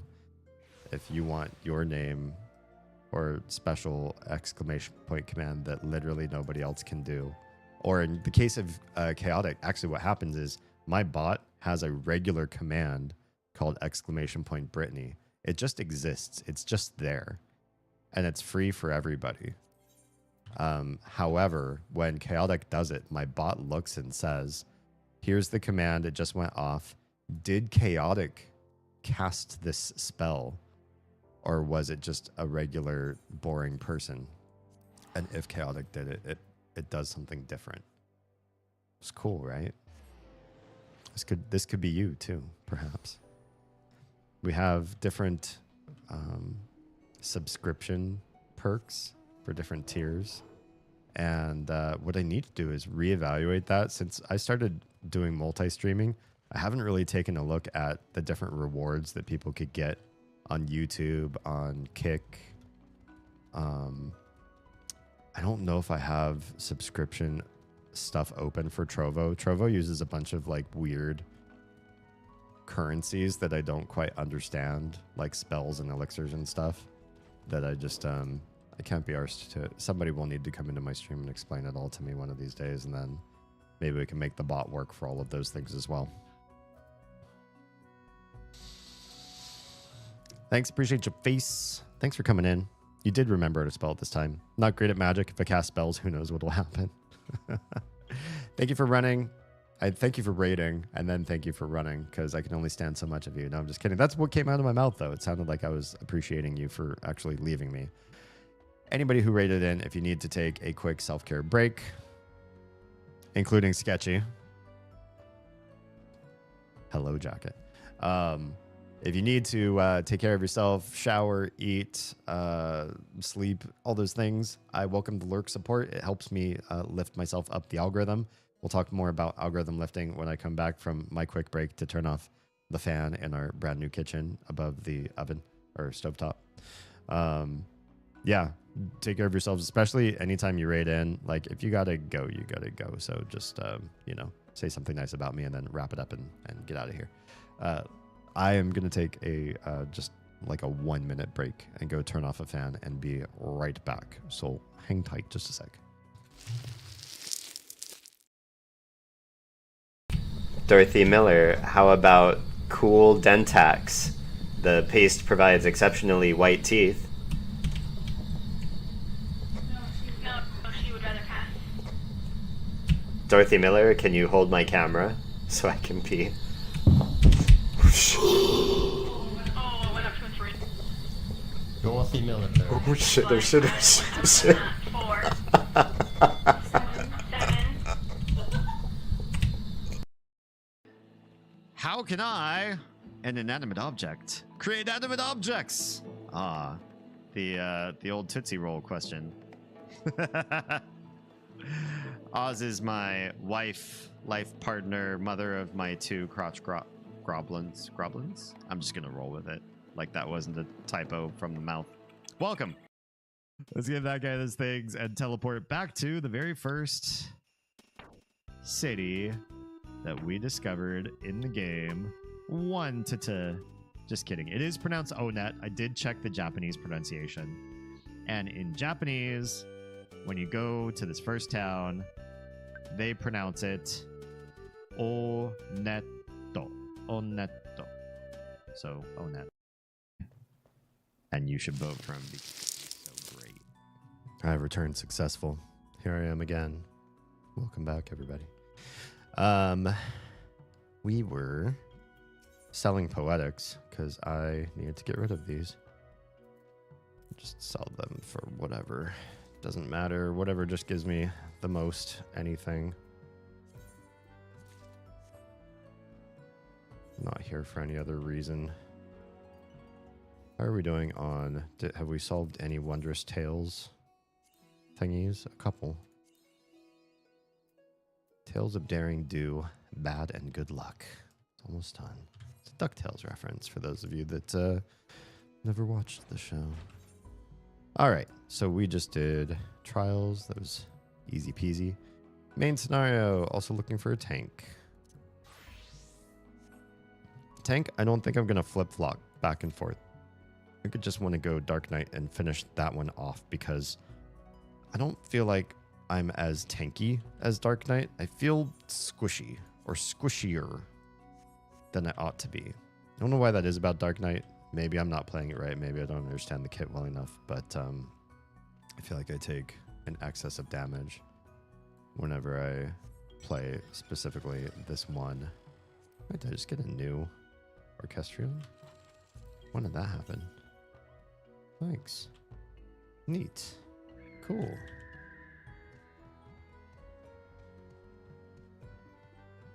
Algorithm boosting is what I was going to say coming back here.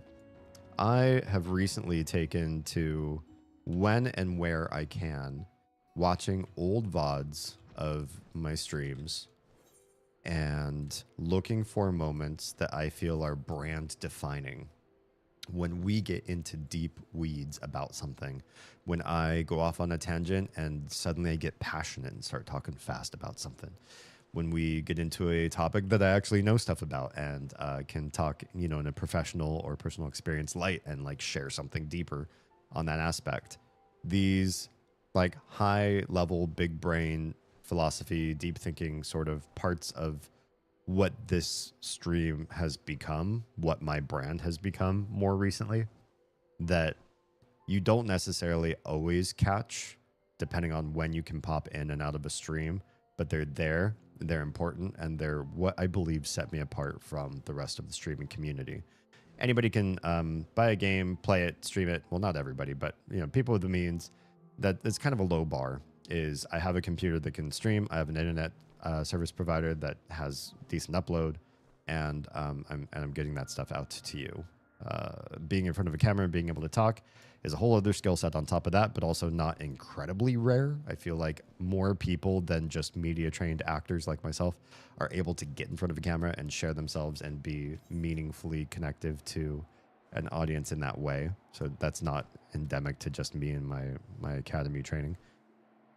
But the deep thinking part, that critical thinking component, the part where we care deeply, do research, deep dive, question things. It's not always the deepest dives of research. Sometimes we're only as deep as the stream allows, or if we're doing multiplayer gaming or whatever. Like, obviously, this isn't a place where you can go and I do intensive research for you so that you can write your dissertation based on what you saw me do in a live stream. But it's not just frou hanging out with your pals sort of talking either, right? We do deeper, heavier lifting than that. And I'm proud of who we are as a community. And so I want the world to know. And I've been watching for these moments of brand clarity. You should turn into a paladin if you feel squishy as a Dark Knight. My paladin's already max level. I did the thing. I did that meme. I know exactly what you're talking about, and I did do that thing. I like playing paladin in this game. I'm taking those, I'm making them into clips, and I'm putting them on every friggin' social media that lets me upload short form videos, which is a lot. There's a lot of different little social medias that let you do that. So the more of those that you find me, follow me, hit like or thumbs up or heart or whatever, and especially the two that they're annoying. But if you're like, wow, I really like Damien and I want to support the stream, but I just don't have an oil baron's worth of money. Hey, Toady. Well, well, well. Good to see you with all the fanfare.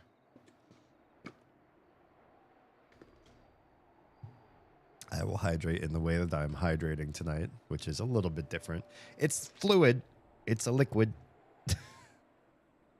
I almost always just have water. Tonight's a special affair where I had something other than water on hand. Hi, Toady. So, yeah, if you are the sort that wants to become a super supporter, and I could guide you to the Patreon, the coffee. I always want to call it Kofi because the way it's spelled. But coffee, Patreon, Streamlabs donations, like all these places where people will generally live stream and then say, you know, help me keep my house running and the bills paid, go and spend money on me. There's so many things you have to spend money on. The economy is getting worse and harder for everybody. We all have to tighten our belts right now. And for me, I mean, if you're not American, that's one thing.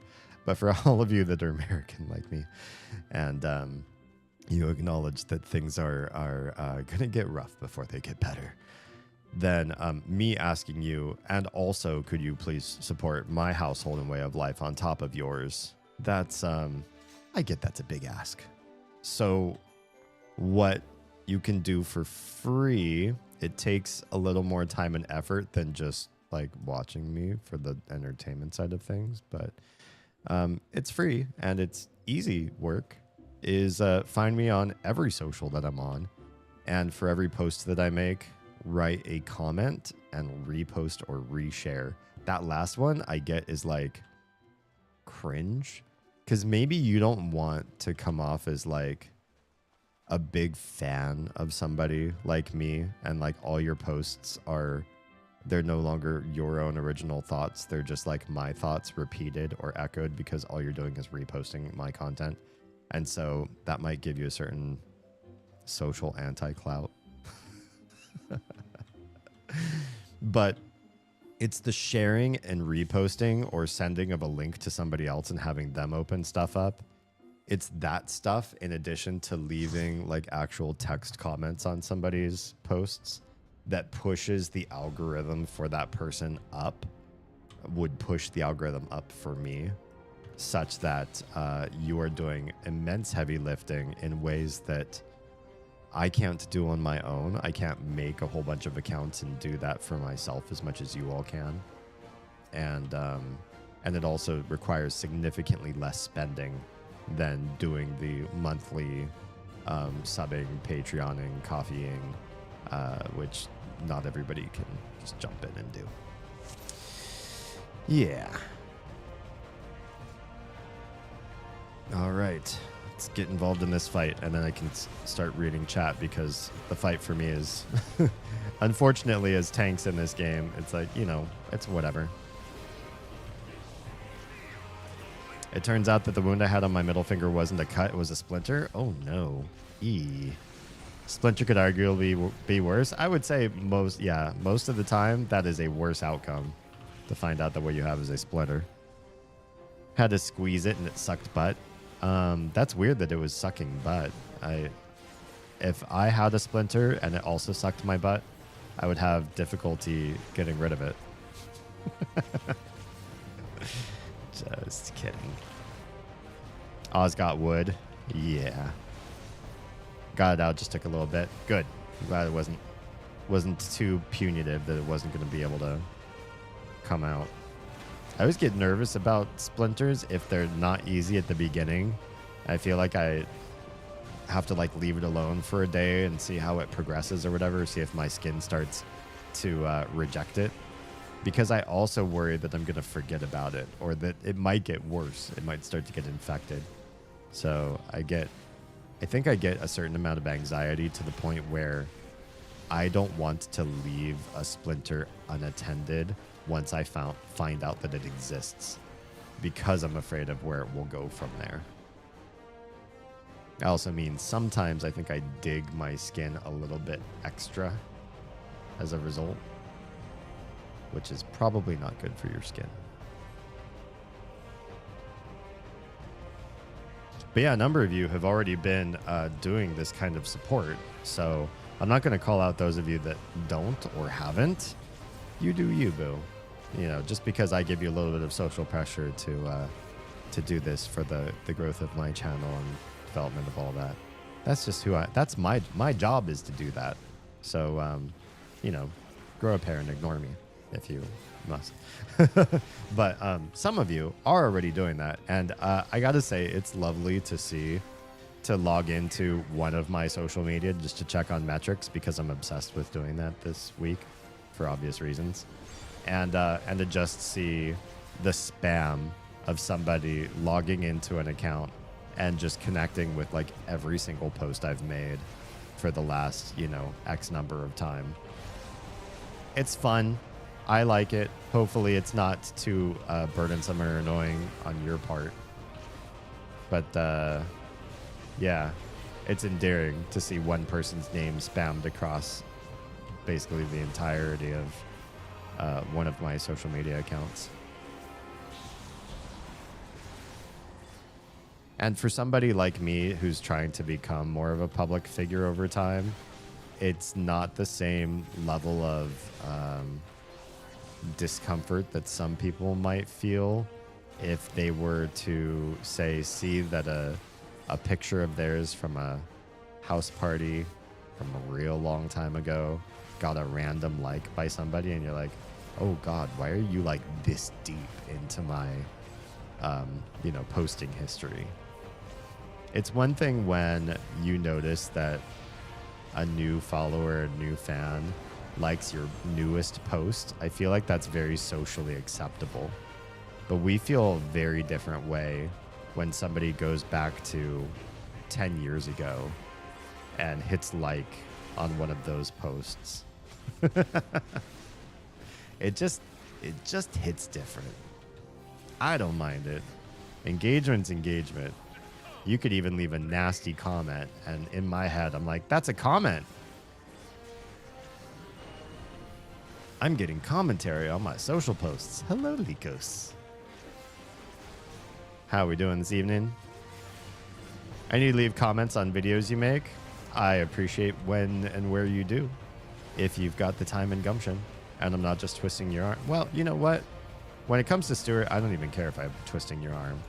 I don't care if I make you uncomfortable with the ask. I will live in that discomfort.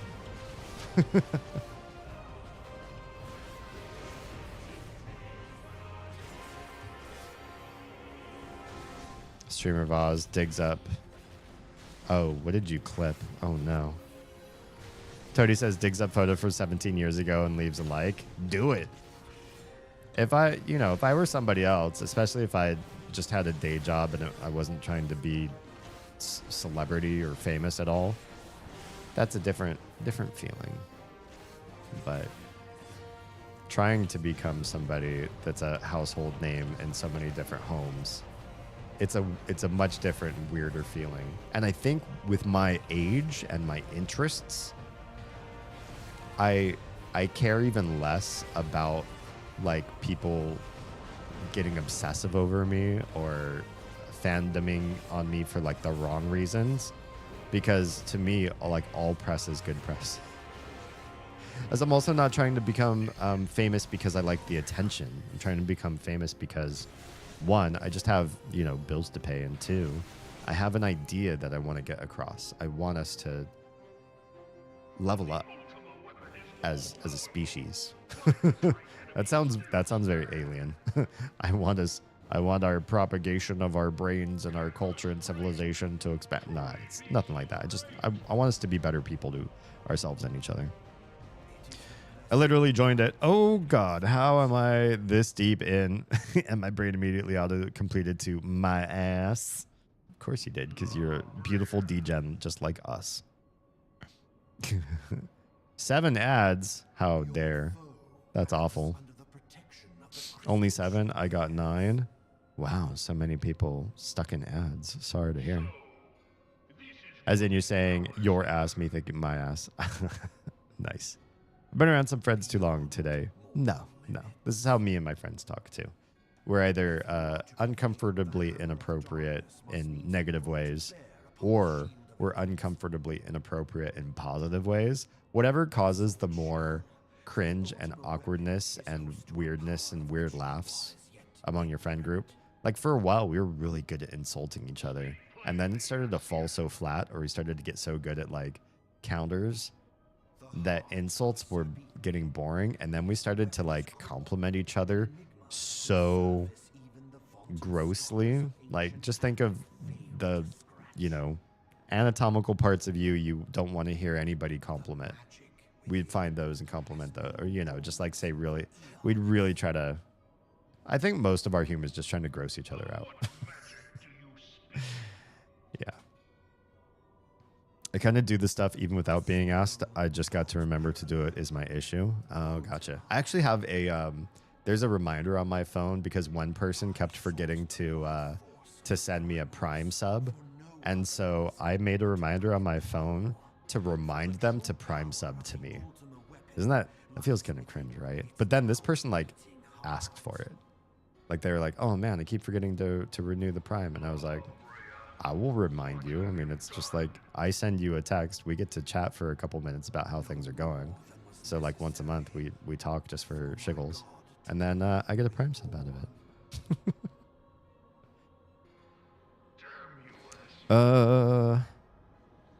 I wish these ads kept a theme. I lost the plot after watching Ice Cream come out. An oven? What the what? What kind of ads are you being shown? Damien, I want us to be better people. I want us to evolve. Lycos, D wants to fill my ass? I mean, maybe both. Well, why can't the world have both? Shit, my day is actually relevant to the discourse topic. There you go. There you go. This is why I have these topics, because sometimes they match up with what you have to deal with in your real life. I sent a massive message to my dad today, calling him out on his responses to me for the past weeks and months. Knowing what I remember you sharing with me about your dad, that's bold. For his complete blatant disregard for the harm to me, other direct family members, my friends, etc. And told him this is it. He either steps up or I'm done. I'm walking away from having him in my life. I feel like that conversation needs to happen more and more. We're not in a space anymore where I feel like polite disagreement in ideology is as light as it used to be, and you could just get away with that and still be family. Not only is it easier with communication tech to make the family you want, but also family has proven to be that sort of tether or bind that older generations were using to get away with a lot of shit. Molesters, abusers, exploiters, people that needed family to feel a, hey. Troa says hi, just subscribed. Well, thank you, Lord. Troa. Oh Lord. Oh sweet BB Jeebus. He coming. He coming. Oh, he coming. Thank you, Troa. 29 months. Insane. That's so much time. And I feel like I've known you way longer than that. Maybe I have in the months just, I don't know. I feel like I've known you much longer than 29 months. Thank you. Thank you for all of that support. Yeah, the concept that we need family and that there's nothing else that can replace family, and that if you're so quick to abandon family, then you're quick to abandon everything, right? Family is our way of proving to ourselves. Hello, Tro. Family is our way of proving to ourselves that disagreements and frustrations can be surmounted, because they have to with family. They have to be. Because your brother will always be your brother. Your parents will always be your parents. And so, you know, we have such a disposable society in which we get in an argument with a friend or a relationship or in a marriage, and we just go out and divorce and leave and run, and we don't deal with our issues. And family proves to us that we can. That's why we need more family in our world. That's such a bullshit argument. That's the argument that people who want to exploit and harm you need to have exist. They need that world to exist so that they can continue to exploit, so they can continue to harm. They don't want you to feel like you can leave, because that means the game and the jig is up for them. Once you press them on that and give them that ultimatum, like, hey, I will really straight up literally cut this out. I will cut out hanging with you. I will cut out being related to you, because it's not worth it. Then we actually hit them where it hurts. Yeah.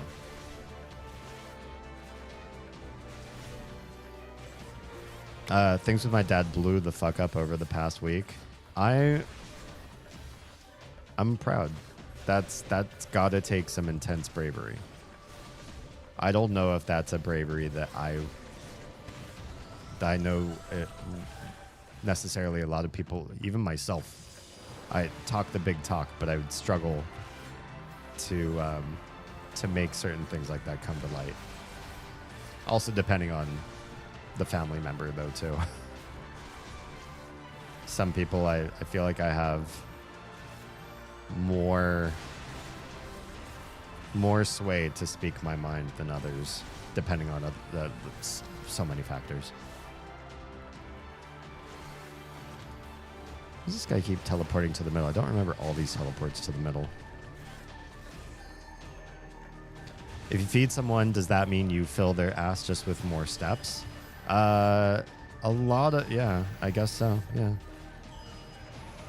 I mean, technically, you're not doing that, though. We're not the sum of causalities that happen to us, right?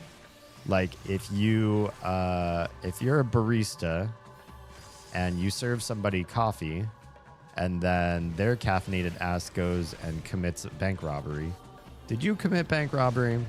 I think the causality chain has to stop somewhere. So, actually, I rescind my comment. I'm going to say no, that doesn't happen that way.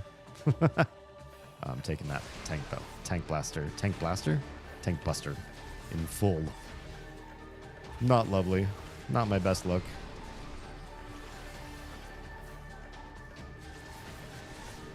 If you want to read it, I can send it. I'd be curious to. Yeah. You feel free to share it. I have your like dissertation PDF saved. I'm trying to carve out time to read that too. So I got some backlog of Lycos material I got to get through. Not to say don't send it, just yes, please do. And then be patient with me and my time.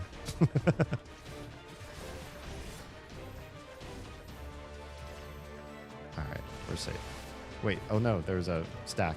I heard it go off. I was like, wait, there's something going off that I can't see. It's because it was just on the complete opposite side of this guy.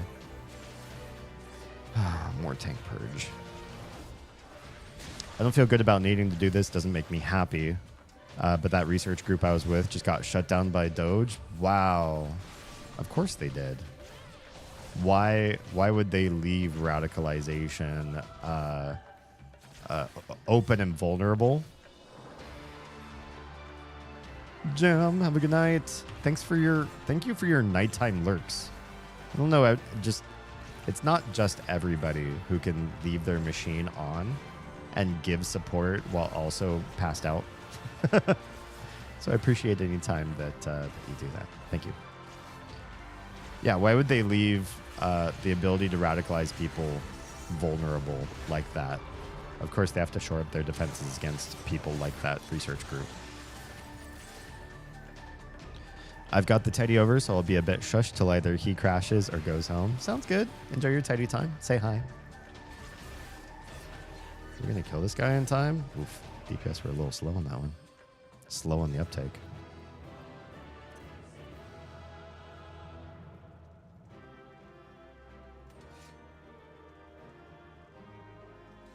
I asked my dad if all what I did with them, what they stood for, what he said he values of me and is extremely proud of what I have done in my life is really excessive waste. Ooh, it's a good one. He just stayed dead silent, never responded for 4 days straight. Yeah, how do you resolve that cognitive dissonance? I had a similar one of my friends I was talking to today said he put his father to task, who was so happy with the way that the American public had to sort of like tighten their belts right now while we take sort of like a long-term solution to fixing overall economics. And then like he was going off on that and was like, you know, how are you and the kids, blah blah blah blah blah. His dad was asking this of the son and his son and his grandchildren, and the son, who's my friend, was like, well, I mean, here's the scenario. You vote for and support a situation in which the level of austerity that we have to do to get these ideas across that you have that are antithetical to, you know, global trade and all this sort of thing, and like bring focus back to the US and all that sort of thing, they are directly affecting my ability to retire, such that my retirement age is pushed out further. So I'll have to stay, you know, separate from doing the things with my family that I love, being more connected with my relationship at an earlier age. Everything gets pushed out. And so I would just hope my health holds in and that I live a long enough life to enjoy a retirement that's getting truncated shorter because of these practices. And the kids, their college funds are invested in certain type of investment that's absolutely tanking, being heavily affected by these market forces. And so, you know, their lives are being adversely affected by your policy decisions. So you have ideas of what you think macroeconomics are that you're supporting that are adversely affecting your son and your grandkids. How's that feel? And he's like, oh, well, you know, I think it's all going to come bouncing back. To which my friend said, you know, how confident are you that the choices you're making that are causing immediate direct harm to your immediate family, that you're sure that it's for our family's better interest in the near future, in the near enough future that matters for especially the kids. His retirement's a little bit off, but the kids going to college is closer. You know, how soon do you think these benefits are going to happen, and how sure are you that they are? How much do you know about macroeconomics that you're willing to make these plays and sacrifices, or support somebody who does? Yeah. I called him out on that as well as some other stuff. He sent a long email, quite literally saying, "Let's not talk politics anymore." That's such a brush off.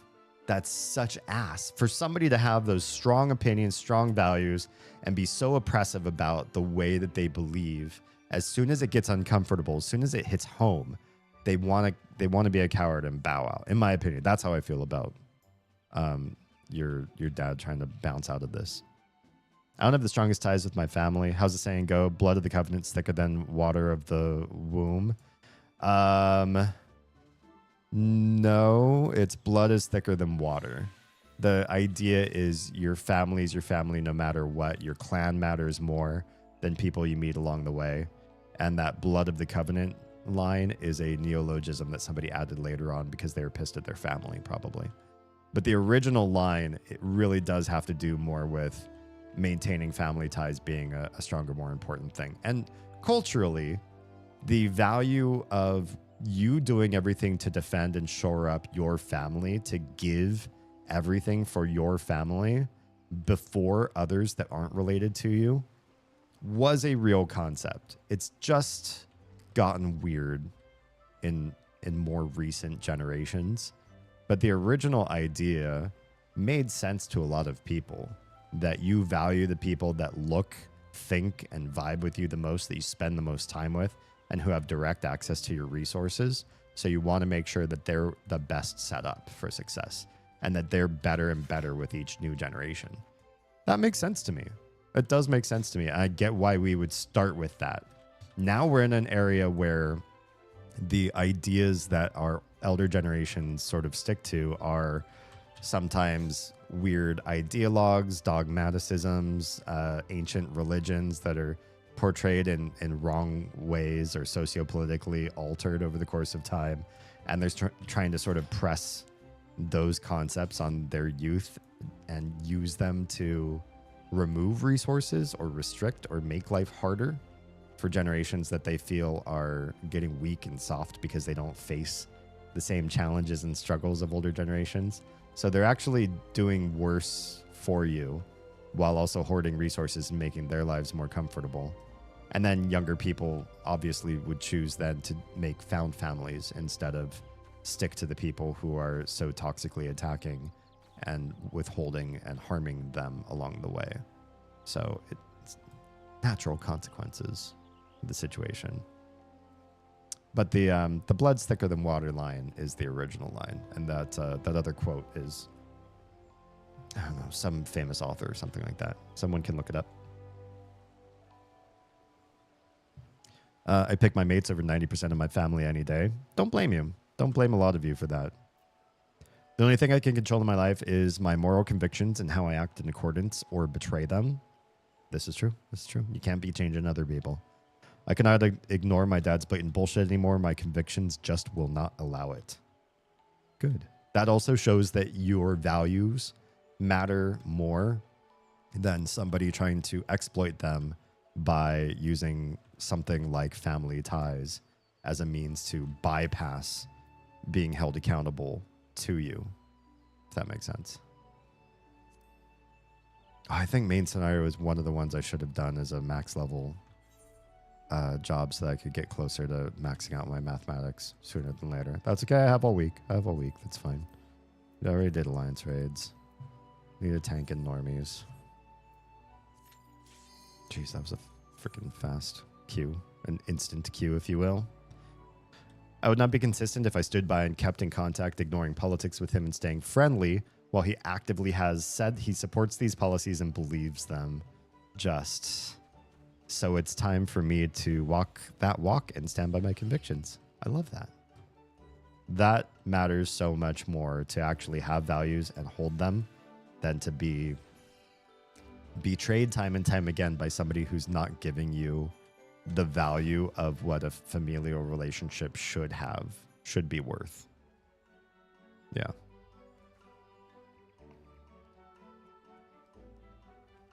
I'll send the combos leading up to it. Won't be everything, just the very direct stuff that started back on Friday. Sounds good. Like I said, feel free to lead it on stream and use it for discussion. I'm open and have been open about it, have been sharing it with others too. Sure. Yeah. Can you think of any other numbers aside from 12 that have another name for it? A dozen. Immediately off the top of my head, a pair for 2. We have other words from other languages for some things, like trio or quartet. But I think those are based in other languages, so it might be cheating to start to talk about things in that regard. Also, baker's dozen refers to 13. Why doesn't chicken get a fancy name like cow, pig, cow and beef, pig and pork when it's food and not an animal?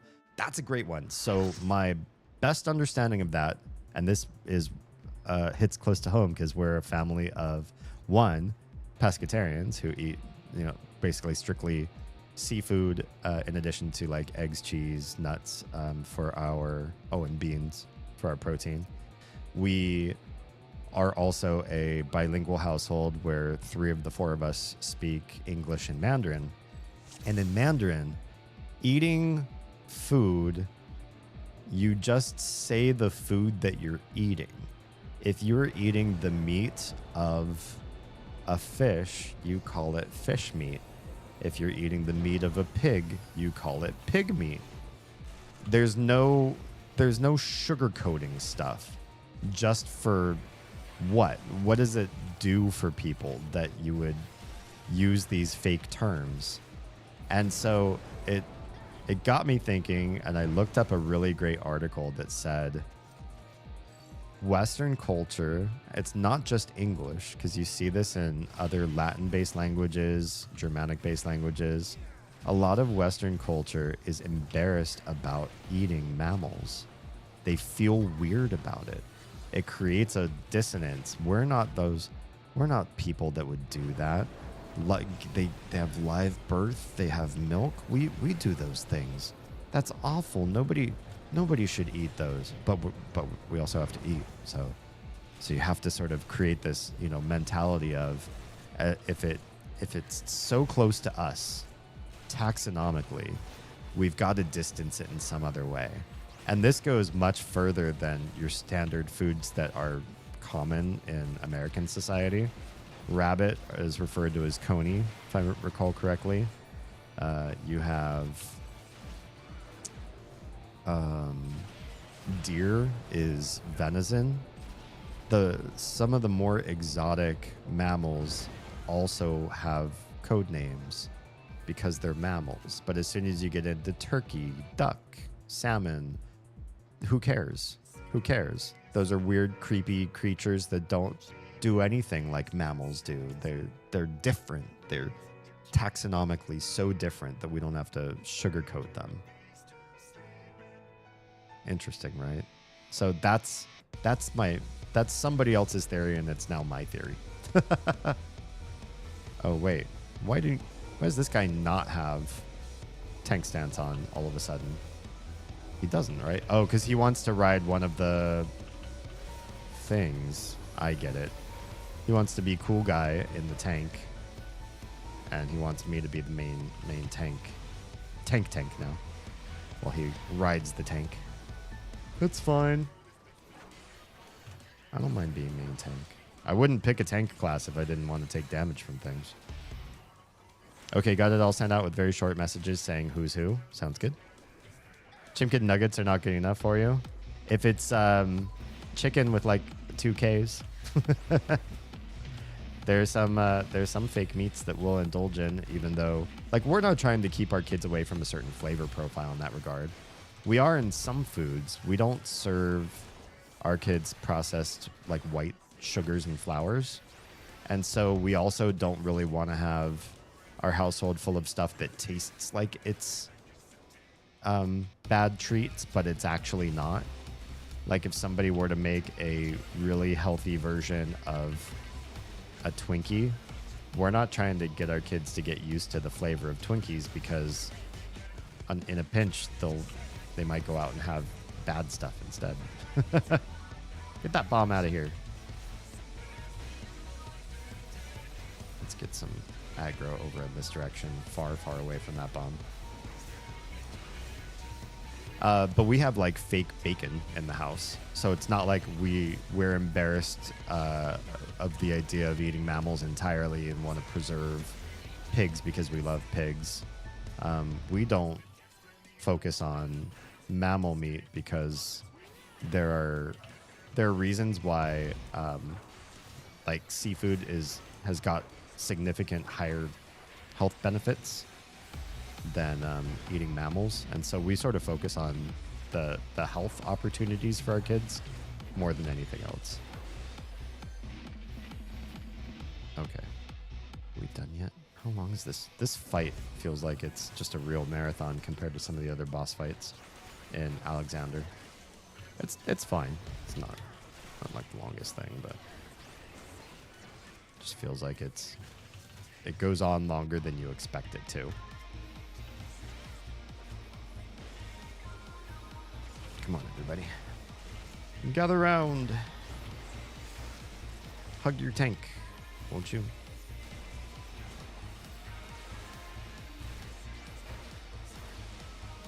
Oh, he also emailed my mom basically asking her to rein me in and get me to stop hurting his feelings. Oh, that's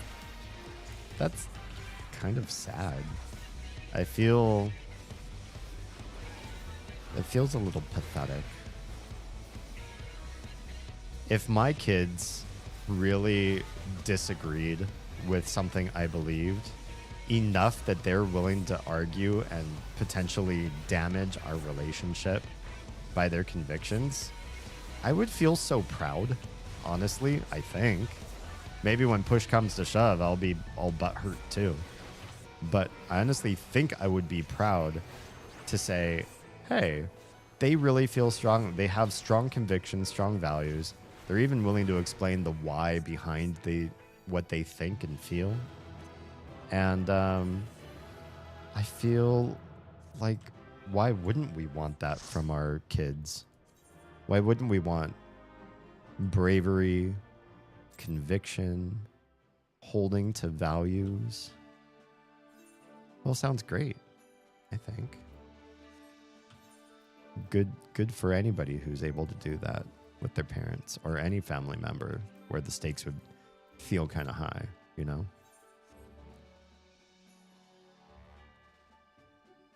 I want chimkin nuggets. It sounds good. I think we have some fake chicken nuggets here. You want to come over? I'll put some in the oven's not.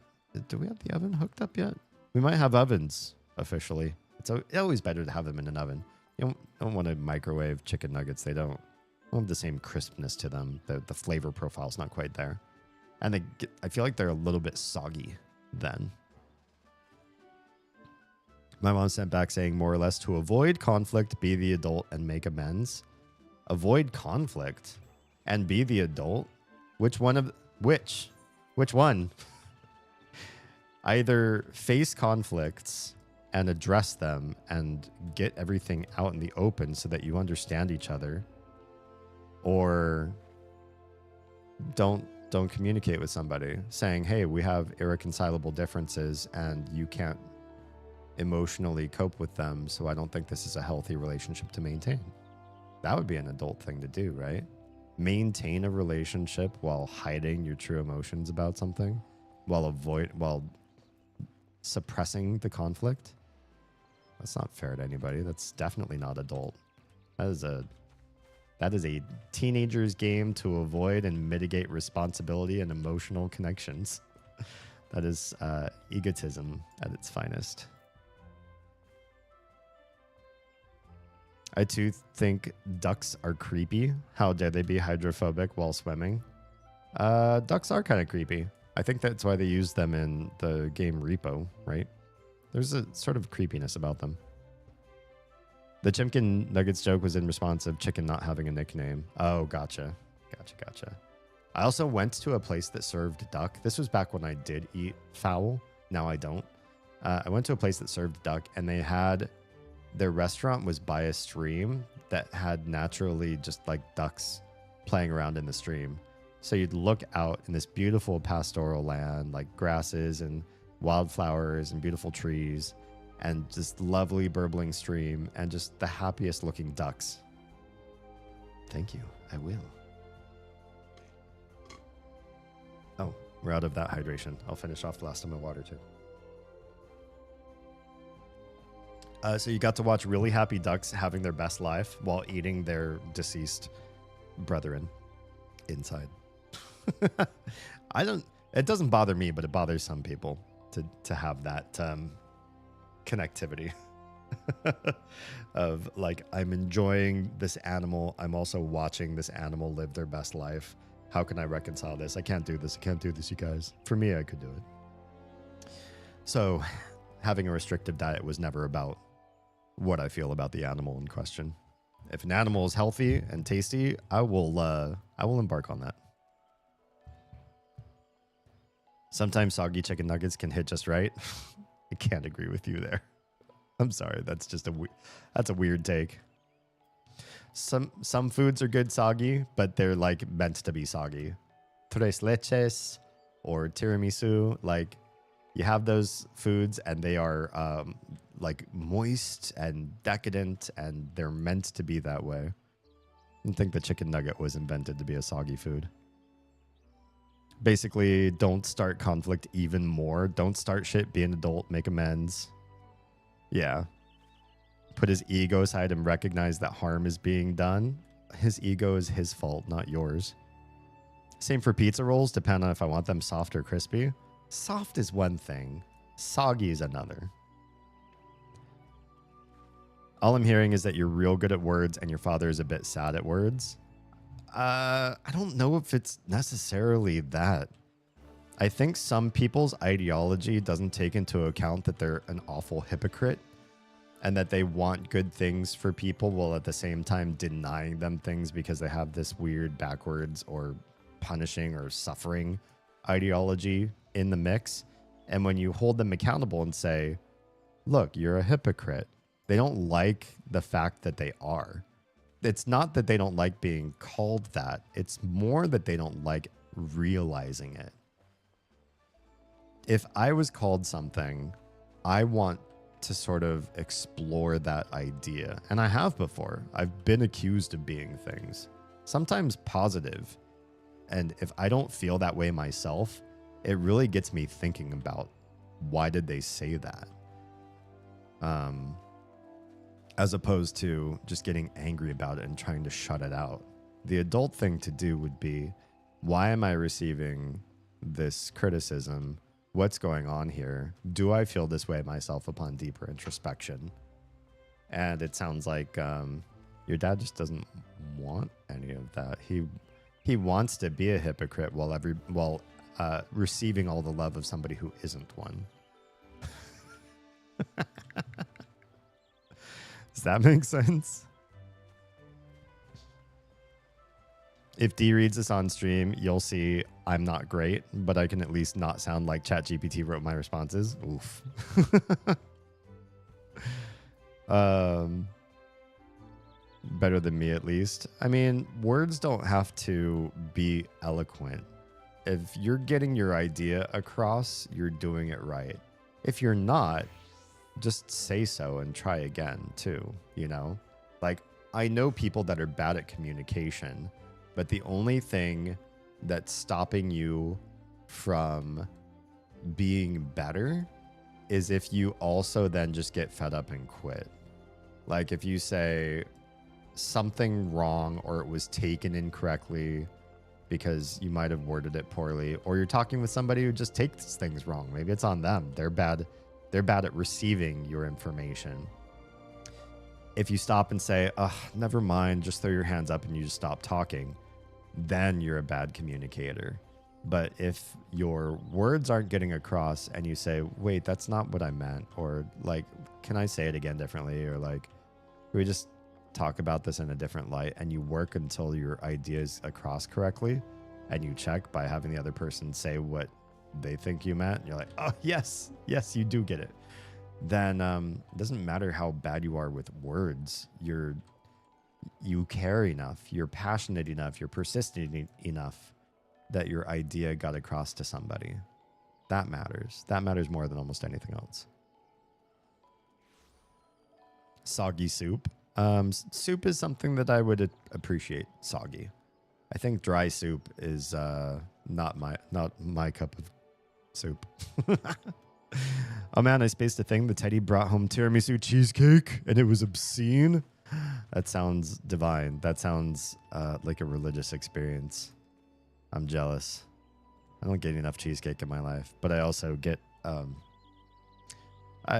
need to slow down on the cheesecake for a while. Not that it's cheesecake that caused this. I need to slow down on the things that got me to the weight that I am right now. Man, I keep flopping between being angry at him and proud of myself for finally saying it plain and clear in no uncertain terms, being distraught and wanting to delete the message from history, and feeling like this has to be a video game or a dream or some shit. Well, I'll say that I'm proud. I'm proud. It might suck. There's certain things that I feel are hard to unwire yourself from. And time again, I know so many friends who have parents that either never wanted to be parents, are narcissist or abusive or exploitative or manipulative in some way. And even upon recognizing all these things, it is so hardwired and so difficult for a child, no matter what age you are, for their offspring, to put your foot down and say, I deserve better than this. I deserve better than you. I deserve to be treated in a different way. And if you disagree, you say, no, you deserve the family you've got. Then I can also eventually stand up and say, I don't need this family. I don't need this family member. And yeah, it's hard. It is hard to make those decisions. I know plenty of people in my own life that even upon finding out the worst of them, it was hard for me to right then and there chop everything, cut all ties. Some, I could do it. Sometimes I find out the wrong thing about somebody and I'm like, you know what? We're done. We're immediately done. There's no like bad blood or anything. There's no blood at all. You don't exist in my life. You're just, we're completely two separate entities from here going forward. I never met you. As far as anybody asks, you know, do I know you? I'll say, nah, I've never seen that person before in my life. You're just a complete dead entity to me entirely. But some take a lot longer time, are much more difficult. The emotional strain, the ways in which you have to disconnect, the reminders that you are still connected, the ways in which your life cannot disconnect because of different social constraints, that can make things much, much harder. And sometimes it's just a feeling that you can't shake. It's hard to say, this is my mom or my dad, and I'm willing to let go of that noun from them because of what they've done or who they've become. I should probably talk with my dad. Don't have too many negative feelings to him, but sometimes his care while I was growing up got punctuated with rough words, which I don't quite appreciate. Yeah, I don't think becoming a parent means you socially connect with people better. You don't learn how to get your point across or how to emotionally regulate or how to mitigate conflict or raise children by becoming a parent. You just don't. You can be a parent for many kids, have lots of experience. You can even be somebody who's in caregiving for other people's children, like a young aged school teacher or daycare or whatever, and practicing it and getting and knowing about it are two different things. Having emotional regulation is its own skill, not related to parenting. Communicating with people in polite and civil ways and getting your point across in a way that earns you respect is not related to being a parent. These things happen with some parents and don't happen with some parents. I've a number of times mentioned with Oz that it's so weird to me, not just that our kids like us as much as they do. Lady Nico, hi and welcome. Not just that they like us as much as they do. That feels a little weird because we both come from homes where that wasn't a guarantee. But one thing that baffles me, but feels like we must be doing it right, is I can punish one of them for bad behavior, for punishable behavior. We're mostly the type of parents that encourage the positive. We're not trying to like dole out punishments or be strict and negative all the time. We try to focus on getting positive outcomes from the kids. But when we do dish out a punishment, when I say, all right, that's it, you can't play with this toy anymore, it's a boundary issue, you've been ignoring me, you know, you're hurting somebody, you're damaging your home or whatever, they come back, they bounce back from that way quicker than I used to, or that a lot of my friends used to. So you feel a dark emotion about having a mean parent come at you and be mean about punishing you.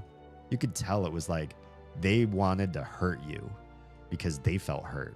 You're going to be a little shit kid. Well, I'm going to be a little shit adult at you and see how you like it. That's sort of what it felt a lot of times, me growing up, or me seeing my friends or younger family members getting punished. Like I always felt like, wow, the adult here is being a real dick. And you end up coming away from punishment like that, sort of holding a grudge for a while. like I'll come back to loving you soon, but not right now. Right now, I really don't like you. And I feel like my friends were that way too. Like they'd hold a grudge for a while because their parents were just bad at doing that, managing that conflict in a nice way. And my kids come back to like loving and appreciating me really quickly. I'm like, oh, that's different. Lady Nico says, my mom was an emotionally dense rock. Interesting analogy.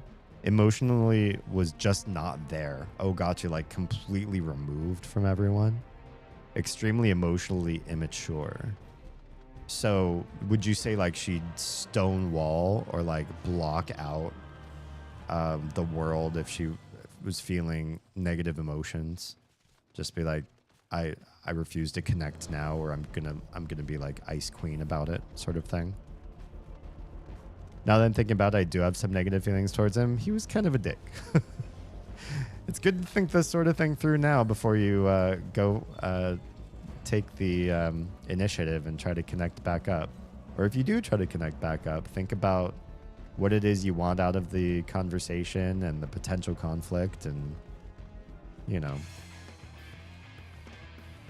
weigh your pros and cons.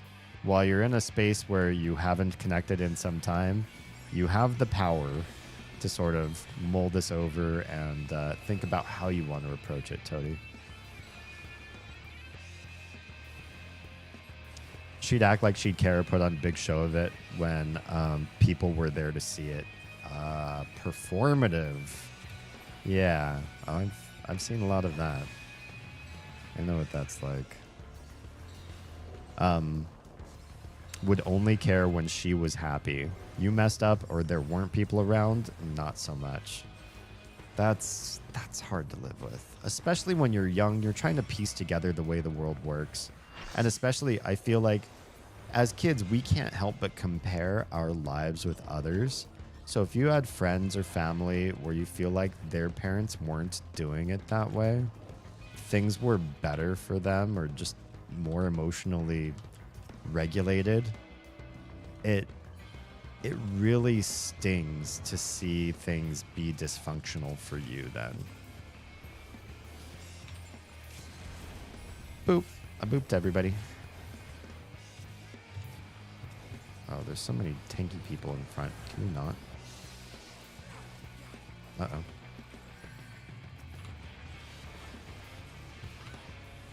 Let me get some heals out there.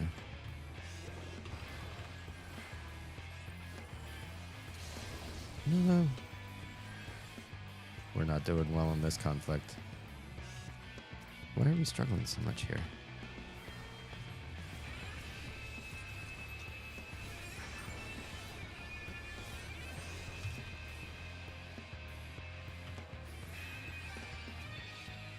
Heal. Oh yeah, we came out of that way behind. Not the worst. We could be blue. Why did blue suffer so bad?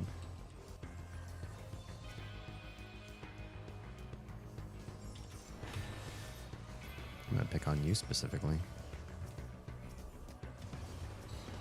Alright, this conflict is a waste of time. Why are we here? Why are we here doing this?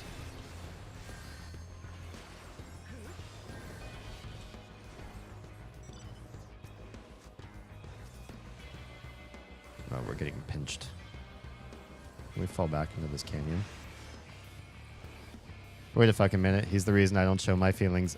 Are you doing a discovery right now with us? I'm for it. It's just kind of surprising. The reason I don't show my feelings openly IRL, what a bitch. Well, hang out with us enough and maybe we can help you change that schema. I don't like this. I don't really want to go out and engage with everybody who keeps doing this like duck and weave and bob. We're wasting our time not gathering resources. And blue's even worse than we are. They're really not gathering anything either. Doing as much hemming and hawing as they are.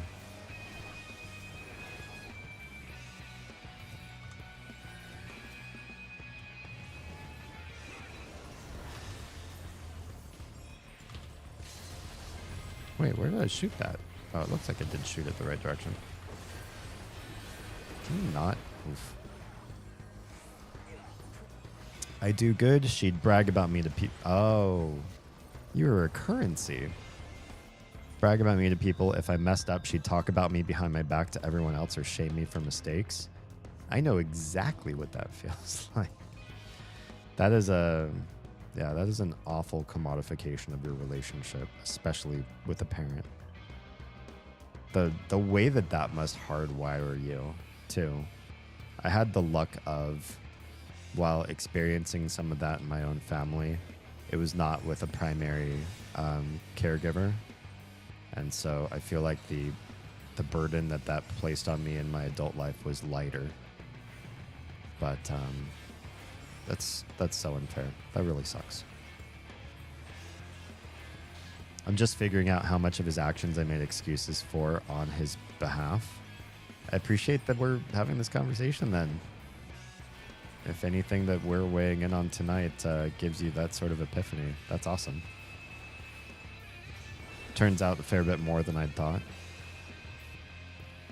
And she's a boy mom. Oh, I think you mentioned that before too. Yeah. That sort of like preferential treatment's gross to me too. It icks me out. Like either love your family or, I don't know, go to therapy if you can't divorce yourself from having a preference towards one sex or gender identity or whatever. And an alcoholic. I wonder how much people's dysfunction relies on substance abuse. I've seen some of that in some family members, and I don't want to use it as an excuse to say, well, this is okay because of how they interact with the world. But at the same time, it's like you don't treat somebody who has crazy addiction problems. You can't treat them the same way. They engage with everything differently. Their whole life is different. The way they perceive the world is different. So why would you say, well, the way you talk and the way you act has, I don't know, any bearing in reality when reality is so different for them than like everybody else? Oof, oof.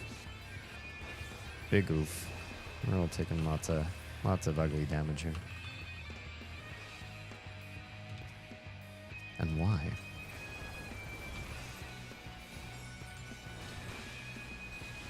Scholar, stop getting so healed. No. She'd tell me all the time I needed therapy. Probably. From having a parent like that, it certainly would be beneficial. Then tell me psychologists are only for crazy people. I think crazy is one of those terms that had such a strong social stigma for so long. It really kept people embarrassed out of having a better life. And then we finally decided, in some generational solidarity, hey, maybe it's okay if we do get help when we're sick. Would we ever shame somebody for getting a stomach flu and throwing up? I feel like some family members actually would. But it's just so wild to me that crazy was a way to shame people for so long. It's like, I'd be proud to be able to say, yeah, I'm crazy. You helped make me crazy. And I'm getting medical help for being crazy. So the things that harm me shouldn't be defining. They shouldn't be the end of who I am or what I am. I should be able to go get help. And there should be no social stigma around that.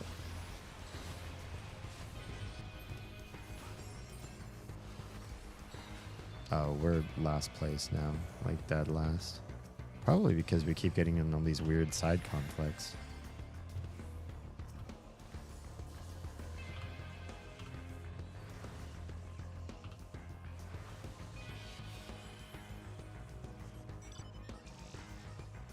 Yeah, Oz and I have joked about, I've joked about, I don't think she likes this idea, but I've joked about, if we get to the point where all of our production stuff is sort of taken care of, the cameras and lights and all of that, they're done, we're good, we're happily set up there.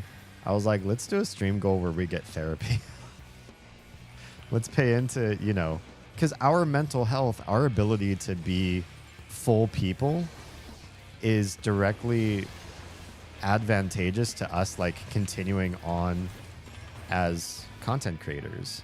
If we burn out or we fail in some big massive way, well, it also affects our kids now that we've procreated, right? So we have to be mindful of innocent lives that are responsible for us keeping our shit together, but also just on the basic level of surviving, meeting our needs, streaming, covering, partially covering the costs of running the household.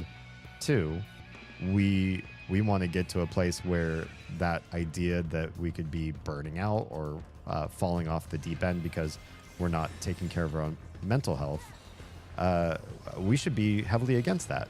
We should do everything we can to shore up those defenses and be protective of our ability to generate revenue doing what we love with content creation. I was like, I think therapy would be directly related to how we keep the business going.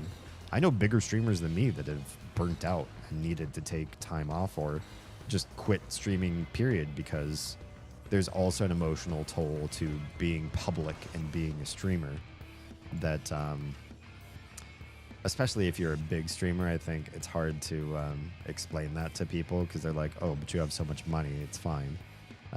When money doesn't necessarily make people mentally healthy. Who is taking the most damage here? Why are you way over there?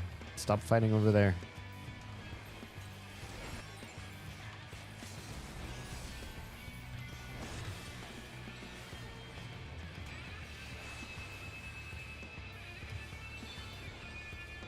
So yeah, at some point in the next year or two, maybe you'll see therapy as a stream goal for my channel. It would honestly probably be so good. Let's get that black mage.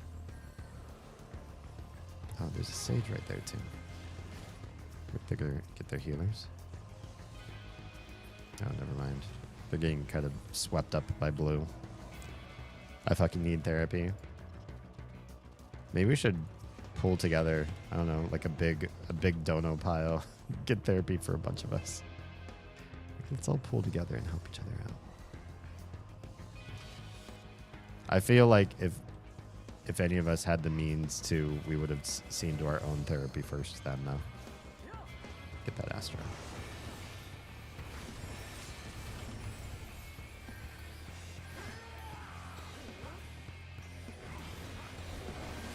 No. No.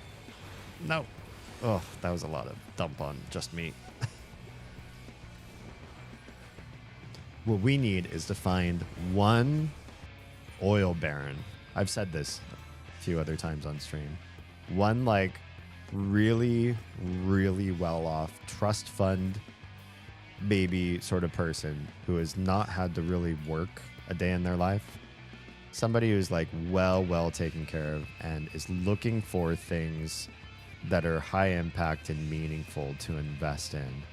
And they're not sure what it is yet, but they're looking for an oddity, something special and interesting and unique.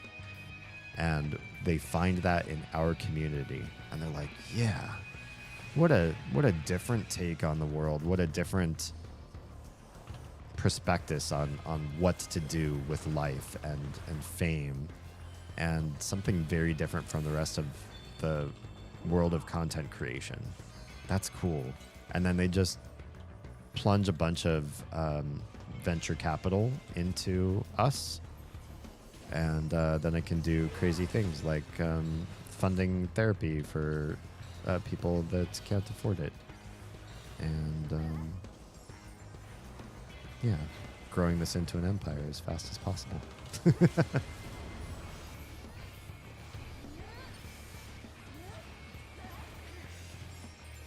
And the reason why I say like somebody with like crazy venture capital or comes from a trust fund, because I don't want to burden people who are already struggling to find their own way in life with like the requests to monetize and help support stream and whatnot. We don't need more content creators that have that push, the constant ask, the constant demand on resources. All right, I get it. You're upset at me. Wow, I just exploded. I hope if I do that I at least offset damage somewhere else for a little bit and we make headway somewhere else. I don't know if my deaths are in vain or not. That was also one of the reasons why last year it was such a big push of mine to get repartnered with YouTube. Because I feel like having sources of revenue that are ad driven, AdSense, they are passive forms of income that don't require immediate activity from people putting in themselves, or in other words, like sort of passive connectivity, passive ways to support. Oh yeah, we're far a distant third. Oh well. That it's more meaningful for me to get the clout, get the position, get the situation in which I can eventually help in greater ways, expand our support of others, expand the empathy, expand the reprogramming and de-radicalization of people at a higher level with everybody. If I can do that off the backs of advertisers willing to pay to show ads through my streams and my VODs and all of that sort of thing, and let them take care of the financial burden of maintaining our household, then the less I have to leverage the audience or the viewers to do that. Then if donos and subs and that sort of stuff come, it comes just out of your own interests and desires to support, and generally out of your own ability to do so as well. And then I don't feel like I'm creating a social pressure on anybody that really ought not to be providing in that way in the first place. And we're a few months into partnership now. Been going at it for a good while, and I think I missed it. I missed being on YouTube, but now what I really miss is doing pre-recorded VODs, and I'm not sure how to get the time or the resources to be able to make those happen right now, but it is an interest of mine to get back into. I like live streaming. I like it a lot. I also like writing my own scripts, doing research, planning shots, presenting a certain aesthetic. That's all very meaningful to me too. So if I could eventually get to a place, not eventually, I'd like to do it sooner than later, where I can have both. That'd be fantastic. The short form clips that I've been posting everywhere and asking everybody to like and comment and blah, blah, blah, that's a small concession. It takes me not a whole lot of editing time to put one of those together. The majority of time it takes is me sifting through my old footage, where I'm talking, about stuff that's maybe not that impactful or interesting for a while, or I'm knee deep in a game that requires so much focus. So I'm focused on the game. We're talking about the game or reacting to the game. And then we don't have much in the way of deeper conversation as a result. So it's a lot of sifting, and that takes time. But when I do find something that I think is worthy of it, then the editing part's not too bad. And that's what I've been doing, getting these short form clips out there. And I'm learning a lot about algorithms too, as a result, I think, doing my own personal research. I don't know that I would ever trust anybody else that would go online and teach algorithms. One, I think they change too quickly to write a course on. And then, on the back end, YouTube makes a significant change, and what that person taught in their course is old and doesn't relate to what's actually implemented anymore. And the other thing of it too is I think different people will gain different levels of success doing different tactics. That's probably why you see really, really big YouTubers that are famous for viral video shoots just copying previous people's viral videos. You see, they're people that go in and they make it their whole business to find the original content that somebody based a video on. Like, look at this video from 2 years before Logan Paul made this. It's identical. The thumbnail's even like almost exactly the same thing. It's like, yeah, of course, people are going to steal ideas if they're found to be tried and true. That's how movies and books these days work too, right? You look at something that's already been proven to work and you just make another Transformers video or movie or another superhero movie. You look at the stuff that's already been means tested and you just do that again. There's nothing on YouTube stopping you from making a viral video that somebody already made. You just hope that nobody gets too pissed off at you for copying somebody else's idea enough times over. But the clips that Hello, Kit. The clips that are succeeding and not succeeding on my various social media have been really interesting to follow. I feel like some of my clips are really good and they get almost no traction, but in a couple instances, I think I might know why. And some are exploding, and they explode on some platforms and not on others. And that's interesting to see too. Like, I think I have one that has... One of my clips right now has 12 views on TikTok and more than 2,000 on Instagram. and it's newer. So it's like, huh? Like, why? Why is that way? What's happening there? You know, what are the different algorithms trying to do or not doing? Not to say, you know, talk about other big meta situations like who's on what platforms these days. Where's my demographic? Am I shadow banned anywhere for certain practices or behaviors I had from before I was a content creator? Who knows? Who knows? There's so many variables to consider as to why things succeed and fail on various different platforms. Which should be said out loud. Everyone needs to realize their views and opinions matter to them, and the rest of us don't really care. That's mostly true. I think the big difference is voting. But by and large, when it comes to especially how to live one's personal life, I can't tell you how many times I feel like I've met older people or I have older relatives and they see that I'm doing something different than them, than what they would do in their life, and they feel the need to share their guidance. Like, you know, when you get to be my age, you realize you do this with your knees, or you eat this certain way, and then this happens, or no matter what you do, you're gonna face this. And they're talking completely anecdotally. But in their head, their life experience is a Bible. It is a gospel. It is a dictionary, an encyclopedia of what to do and what not to do. They're just a sample size of one. They could even say, me and all my friends, we all experience this. Okay, that's 5 people, 5 out of 7 billion. Am I gonna trust you for anything that you tell me? Or are you gonna, you know, back it up with some hard science and give you some real facts? I would love if one family member of mine gave me unsolicited advice and backed it with a good study.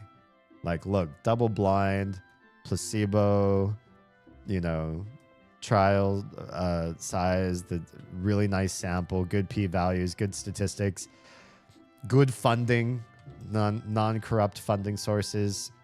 This is why I think you should do this. I'd be like, wow, what a breath of fresh air. Not that anybody in my family would ever, literally ever. And I love vast majority of my family is really cool, really loving, incorporating, connective, just really sweet people.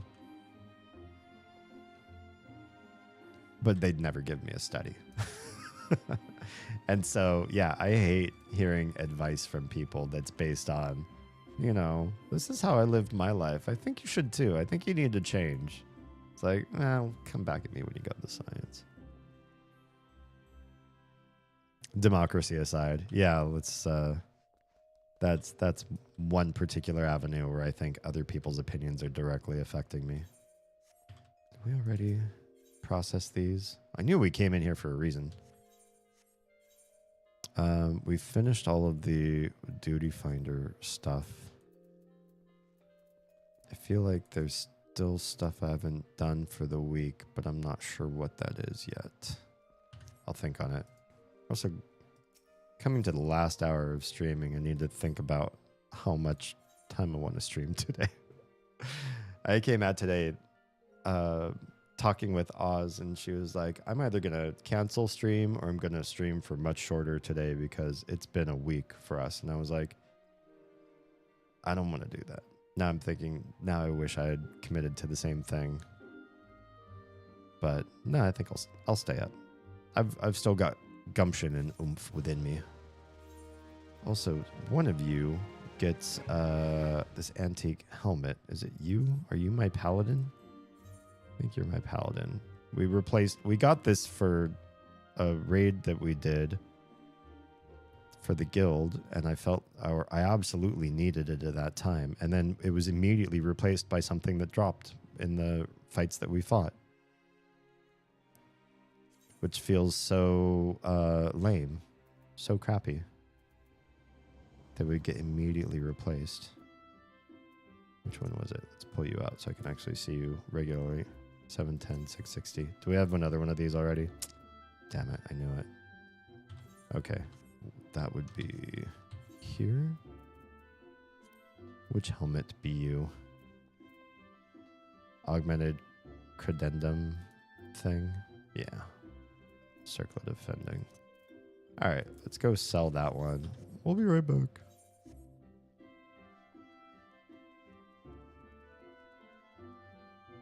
It's the fastest way there. Probably using Etherite.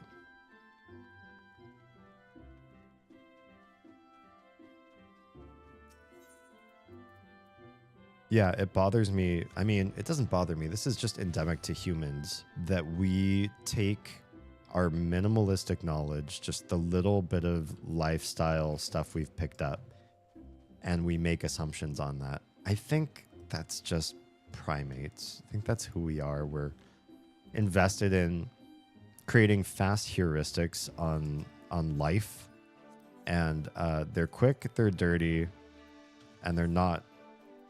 They don't serve. They don't serve well. They fail us in so many different ways. I won't receive all company seals. Jeez, just one thing after another. I feel like that one episode of Malcolm in the Middle where the father's like running around the house trying to solve one puzzle, and then another one comes up and he's like, oh, okay, well, I got to do that. Not puzzle. He's like fixing stuff around the house, and he sees another thing broken, another thing broken, another thing broken. And they just pile up in this sort of nesting. The wife gets home. She's like, are you fixing the cabinet door? And he's like underneath his car working on the car engine. He's like, I'm working on it. Okay. Sold the right thing. We'll deal with the rest of that stuff shortly. I just really want to get the retainer ventures fixed up. For no reason. They don't need this gear score. I don't know why I'm putting higher and higher level gear on them. It's just it's a mental game. It's a stupid waste of time that specifically I am doing for no good benefit. I don't need to be doing this at all. I don't know why I do this. And yet here I am indulging in it. Yeah, we create these bad heuristics, but without them, I don't think we survive as well. They might be part of our evolution. We've evolved to analyze a situation, take the dirty, quick data, and do too quick work with it. We move with it far too quick. We make those short, fast assumptions, and sometimes it saves our hide. That's what I think. So it's probably worthwhile that we do it. But where we fail as a species is we try to share our tiny, flawed worldview with other people and get them to believe the same way we do, because we think that we haven't just found a quick, dirty solution for ourselves. We've found an inexorable truth of all reality with our sample size of one, or one in our 4 other besties that we've uncovered, pure truths. And it's just it's gross. Gross that anybody would have that level of pride in their own tiny faculties. Or, start with that.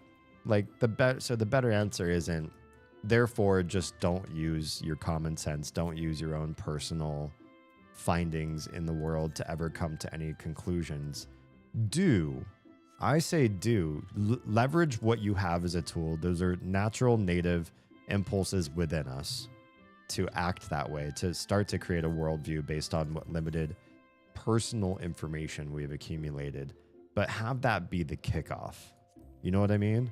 So the kickoff is, I was treated poorly by a certain type of person. I made assumptions about that person based on the way they look. And the next people that I see that look that way, I'm going to make these assumptions too. It's like, okay, start there. Now do some research. Find out if other people in the world are also experiencing the same scenario, feel the same way, if it's becoming a trend. Maybe the way that person looks, it's not an immutable characteristic, but it's like a tattoo or a uniform or a station in life or a background in training that they have, could be something that makes sense and isn't simply, a color of skin or hair or a type of gait in the way the person walks or whatever. You can make something bigger. I had a really unfair thought. Am I saying this on stream? Do I say this on stream and then do we learn about something together off of my bad thought? I'm always hesitant to share everything about me on stream because it gets saved forever, But some things I think are worthwhile to be exposed and vulnerable about so that we all learn from it. And so that you know exactly what type of person I am. Don't want to go to the airship landing. I know that makes it sound like what I'm about to say is like, God, what's D about to say? Is he some sort of serial killer thoughts sometimes? What I have to say to that is okay, not that. Let me catch up with chat, and then I think I'll share this story. Quite literally a survival mechanism that carries over into places it shouldn't be. Yes, good where applicable, and better when limited. My dad and his bullshit, case in point. I'm not even upset about politics stuff. I'm upset my dad can't even admit harm was done to me and those I care for. Right, because it sounds like he's staunch on his views until he hears that there's hypocrisy there, that he cares and is proud of you, and at the same time is antagonistic and against it, against the work that your research has done. Yeah, it's just there's a disparity there, and he doesn't want to acknowledge the disparity, the conflict of interest there. Yeah. Okay. Not queued for anything, not waiting on anything. So this isn't me demanding you to read it right now, trust, but the thought occurred to me since all the stuff is text. I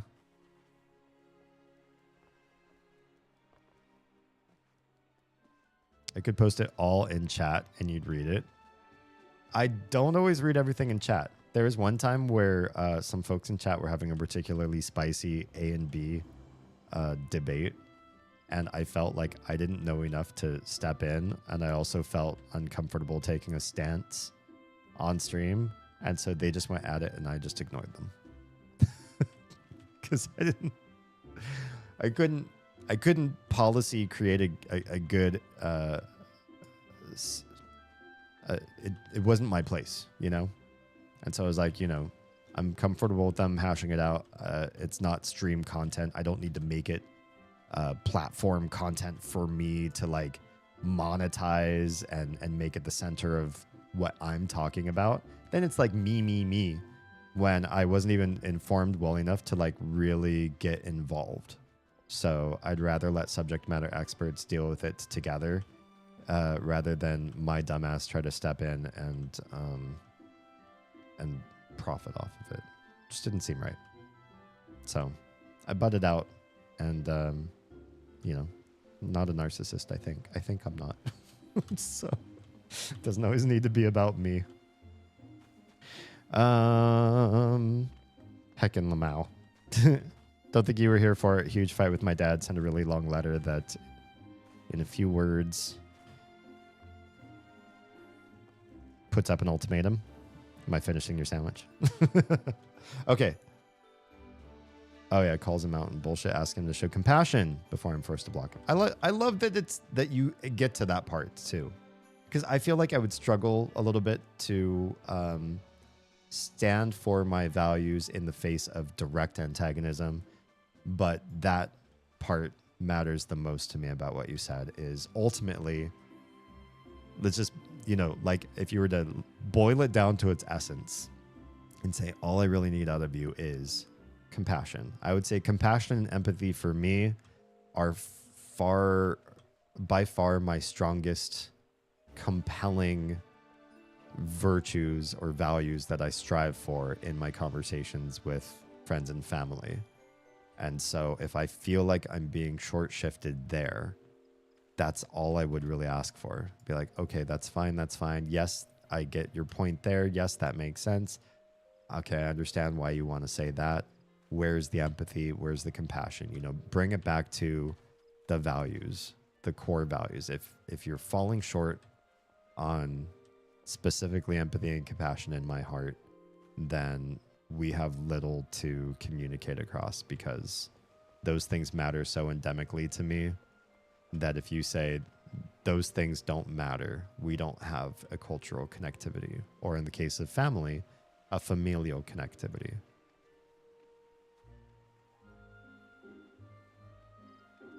Almost my whole letter is asking for compassion. See, this is why I like you, man.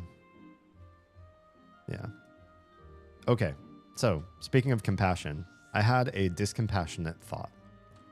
And I don't like this story. So I'll preface it saying, you know, you heard me realize I was going to start to tell a story, and then even thought better of saying this story on stream.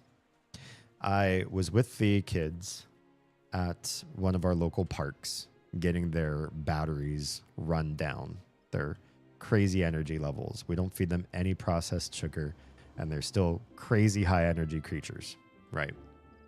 We're at a park, and they start to play with a very different looking kid and interacting with this kid. This kid is really struggling to be at the park. I'm going to presume grandma, just based on difference in age, it looked like, but I didn't ask. We didn't get that far in conversation. The grandma is holding the kid, lying down on the grass. She's sitting on the grass cross-legged.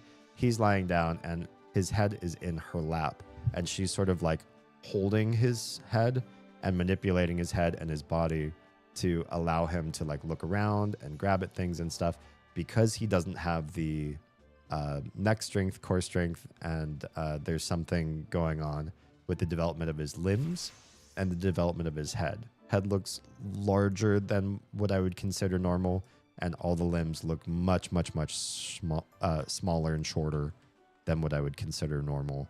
But I didn't ask for an understanding. I was mostly just trying to rein in my kiddos, that they were going to be polite and kind and doing nice things and not be a bully, not be weird. So I'm monitoring them and, you know, speaking a lot to them in Mandarin, and their interaction with the boy was actually pretty short but nice. I think one of them picked a flower and gave it to him, and the grandma, presume the grandma, was like, "Oh, look, she brought you a flower. That's so sweet." Blah blah blah. I'll pause. Let me catch up with chat. In my neck of the woods, there's some scripture twisting, now saying compassion is a sin. Wow. Well, I will have to be a heathen in your neck of the woods then. I'm just going to be directly antagonistic to the good book then in that regard, and just fight for compassion like the devil's working in me. The motor functionality to do those things for themselves. Yeah, exactly. Yay, heathen party. Hell, that's why we have the 7 deadly sins as my as my Discord layout. So this boy had some developmental, significant differences, right? Nonverbal, from what I could tell, didn't seem to be connective with the world around him, actually. So even when she said, "They brought you a flower," he didn't change an expression or connectivity. He didn't like smile bigger or anything. He was just kind of like being held and being supported, and probably having a good day, because, his family member, presumably grandma, was just there getting him some time in the grass and the fresh air, and taking him out and about. And he had this big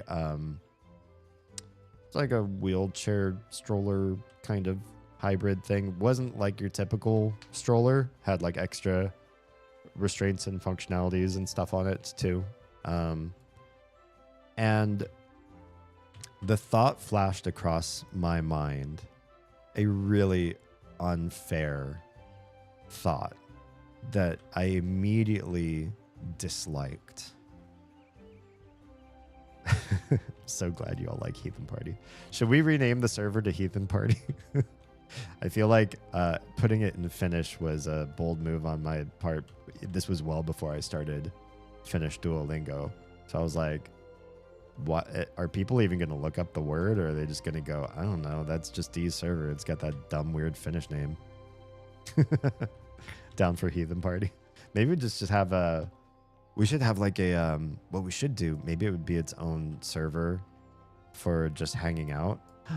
I do have it so that my voice servers are based on Final Fantasy, and then I changed their names to Small Booth and Big Booth, but they're kind of lame. What if instead of the voice channels having names that are based around, I don't know, like being on stage, I guess it goes back to like my industry work, but what if we changed it to like Heathen Party? As the big room would be Heathen Party, the small one would be what, like, I don't know, Sinner's Tea Time or something like that.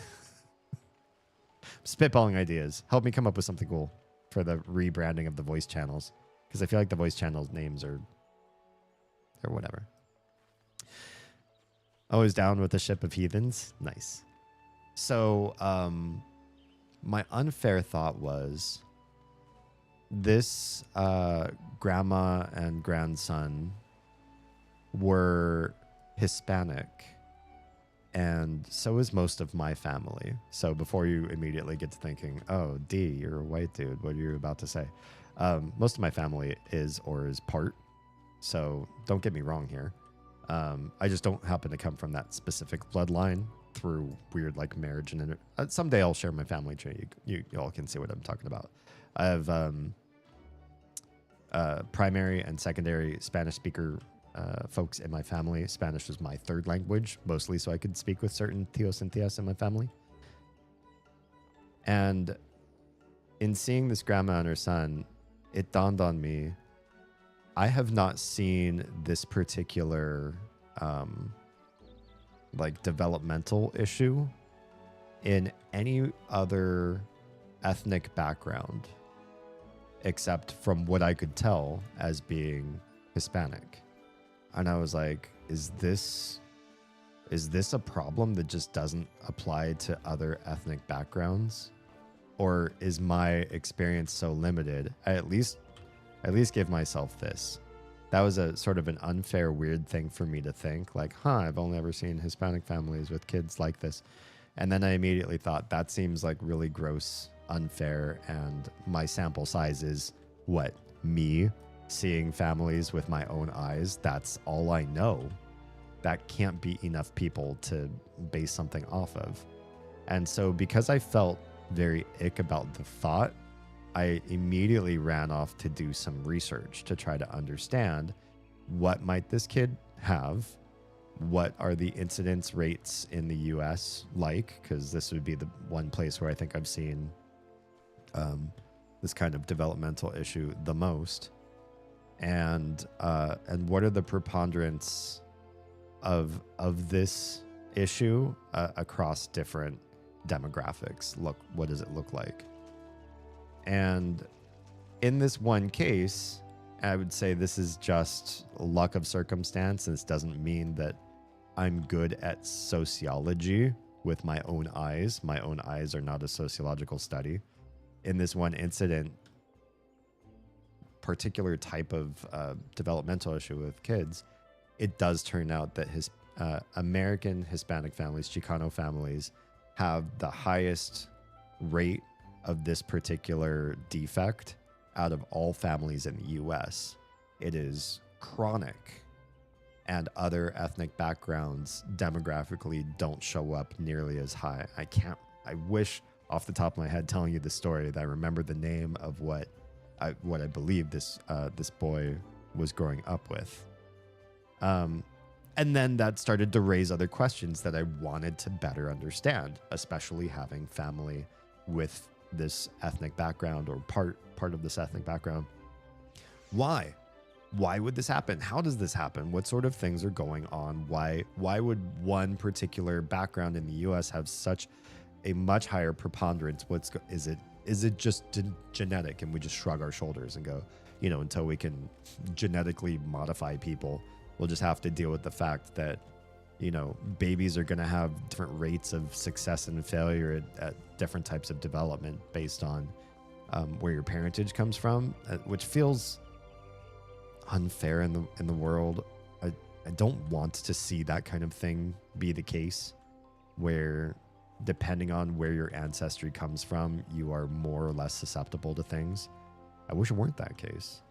And so, I did some research to try to find and understand what the scenario was. It turns out, luckily, it's not really a genetic variant issue. And what it is an issue with is potentially in our future, or in our lifetimes, I should say, something that might have a solution. And that is that there's a direct trace back toward folic acid with this particular type of developmental issue. With immense folic acid deficiency, the propensity of this issue skyrockets. With adequate or even extra folic acid nutrition in the body, the preponderance of this particular issue dwindles down to negligible rates. So it has a clear and present solution. It might just be one that we're not adequately monitoring and addressing in our culture to fix a problem that we already have traced the reasoning behind what's going on.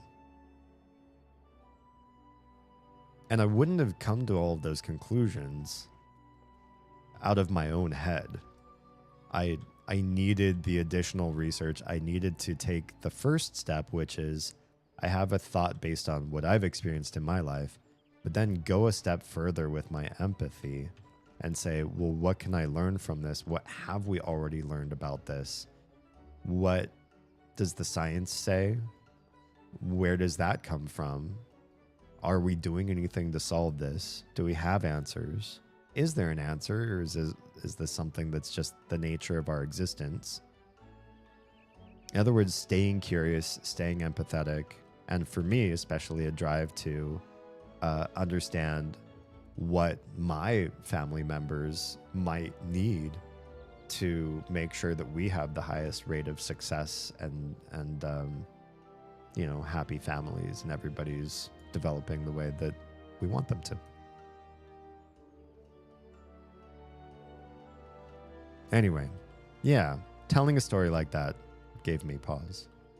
Because I know this stuff lives on the internet forever, and for anybody to have a thought that's less than angelic, or that has maybe a weird bias, or can be taken or clipped in a way, cut in a way that might sound unfair or cruel or minimizing or lumping people into, what's the word I'm looking for? Just lumping people unfairly, that you don't want to share even a single off idea like that, or a stray comment or theory that comes across your mind. We probably just all wish that every thought that crossed our mind was perfectly internet shareable with all populations forever. And so I try not to edit myself, because I think the more I edit myself, the more performative I make myself, the less vulnerable you all want to be or feel like you can be. But if we all share in a certain amount of openness and understanding of each other, I think it enculturates us to do better, to be more everything with each other, not hide behind masks, not, yeah. I think I'm just, I'm looping now. I wonder if it was megalencephaly. That sounds like that might have been what I was researching. If you do a cross research right now for that term and folic acid, and you come to the same conclusions I was coming to, then you might then that might have been what it was. I don't think you should feel bad because looking at commonality is how we understand certain conditions and diseases. Yeah, I guess for me, it was feeling like I had a demographic situation starting to form in my mind without a broader understanding of what was going on. And it felt unfair at the time. I think there are things that are just unfortunately the brutal way nature can be. There are, right? There are some things that happen to different types of skin or different ethnic backgrounds. How we process a cut or a shot or a puncture with our skin, whether we get or don't get keloids as scarring, whether we process lactose later on in life or become lactose intolerant early in life. The latter, while sounding like a bad thing in some circles in America because of how we are with cheese, is actually much more common. It should be like just like everybody, just, lactose intolerance should be just what is normal and not have a term. And then like lactose acceptance or something should be like the outlier. Like those are the weird mutant people.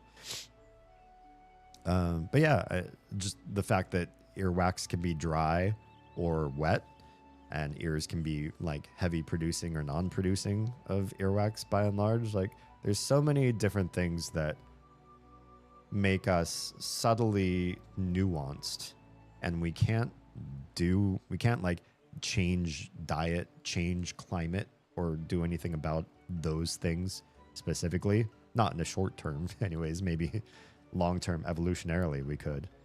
But at the same time, we have to make sure that we know that those things are sort of also limited too, right? Like how your earwax forms doesn't change how you should treat your family members, right?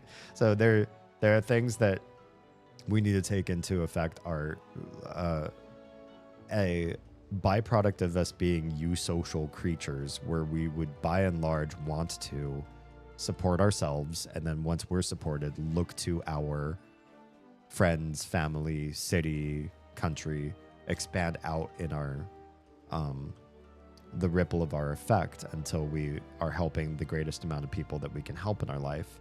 And that is a common feeling among humans, regardless of what happens with your skin, your stomach, or your ears, or whatever. Yeah. Yes, as does happen to another streamer I like.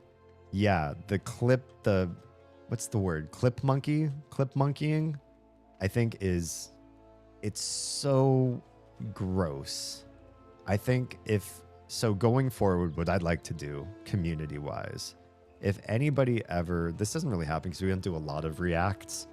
Although I'm open to going back to that format a little bit. We're doing a lot of it sort of like during the spooky season. But I don't mind doing more reacts. The only thing of it is that it produces a little bit of extra work on my end on the back end, but I don't mind that so much. And that is almost every time I react to a clip, YouTube demonetizes me or revenue shares with somebody who has made claim to the content. And it's not always the content owner, which is insidious and gross. Sometimes it's like somebody who just wants to try to stake a claim because they have a remix of somebody else's song, and they're like, oh, that's my song in the background. It's not your song. You remade somebody else's song. You don't actually have IP rights. So how can you make a claim? And yet somehow YouTube allows these people to put copyright claims on so many different videos. I think their hope is people get so busy putting stuff out there in their content creation career, they're going to miss the monetization option, and they're going to just start co-sharing part of their revenue with these random squatters and trolls. So what I do is I regularly go back through my YouTube channel, and I had to do this with within the last couple weeks with an old Alan Wake 1 video, actually, where somebody was like, I make a copyright claim on the portion of audio for this part of the video, and it was showing revenue sharing. I was like, don't you fucking dare. So I filed a complaint, a dispute on the copyright claim, and it aged out into my favor that took 30 days and they didn't take action, which means they really didn't care, or they were just trying to invisibly take somebody's money. And I got back full revenue. But I'm not opposed to doing that. But my interest is if we watch anything that's like a short form clip of somebody, especially if it feels like kind of an onerous viewpoint, something that's really negative or paints somebody in an unfair light. We're like, whoa, I can't believe how racist this person is, or how like xenophobic, or their take on the economy is just so bad and misinformed. How could they be this dumb and this popular? It's like, well, let's look at it in the bigger picture. I will always wish, time and resources permitting, that we either, if we don't have time for the deeper dive, we don't even watch the clip. If we have the time for the clip, then we have the time for the deeper dive. You show me 30 seconds of somebody, and if it paints them in a really nasty light, it's like, okay, let's watch it in context. Oh, look, they were quoting somebody else at the time. Oh, look, they were being clearly sarcastic. They rolled their eyeballs after what they said. Just little things like that, where if you show a little bit of empathy and compassion, we'll bring it back to that each time, that maybe you can see why some people are really not as awful as they're painted out to be, see a bigger picture, and just generally assume positive intent. I don't know anybody who makes a streaming career out of just being like an awful dogshit person day after day without some greater redeeming qualities. I'm sure there are some, but they just don't cross my algorithm because maybe I'm antagonistic to that type of worldview of just being cruel every day and hoping that you find another 2 million other people who are like you that are also feeling the same way, and so they all commiserate with you. Yeah. Calling people mutants, noted. We are. I tell my kids that. I call them mutants because they have the blue-gray eyes that I have. So obviously we're all mutated. We have the lighter melanin that affects so many of our sources of pigmentation. They're already getting funny moles spotting all over their body. I'm like, that's what our skin do. You let the sun touch you, it happens. The little has freckles, just like a spraying of freckles across her nose and cheeks. I'm like, that's just gonna happen. You're gonna meet a lot of people that don't get that. You get that because that's how your skin do. Clip chimp, that's what it's called. Yeah, I was like, there's some like really clever term, and I couldn't think of what it was. Clip monkey, right? Dumb. That's like the wish.com version of clip chimping. Clip chimp is just hard to say fast. Wait, say that again? Say what again? Are you trying to clip chimp me right now? Andrew Tater, Jake Paul. So, yeah, but you have to understand they prey specifically on the people who are hurting, right? You don't have to spend a lot of time with their communities to know that they've got an exact grift going. Andrew Tate is disinterested in people who are happy where they are. Because if you're happy where you are, he doesn't have anything to leverage. I look for maximizing empathy. If you're really unhappy, you're probably struggling with empathy, which means then I want to try to address the happiness part.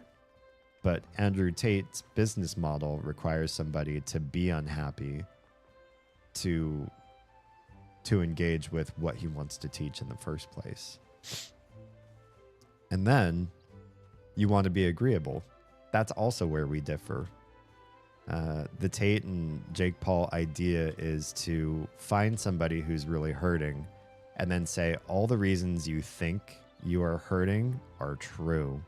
You think this unfair thing about women, it's true. You think this unfair thing about success and the Chad jawline and all that, it's true. All the things that you've been intuiting, they're true.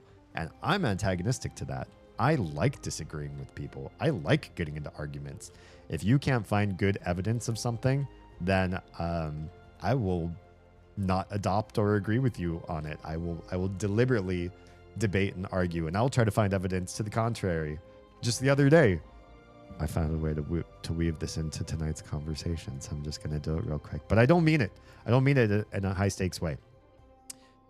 One of our friends and we were playing Marvel Rivals together, and we were all talking about the difference between mouse and keyboard, or in my case, trackball and keyboard, but, pointer device and keyboard versus analog sticks.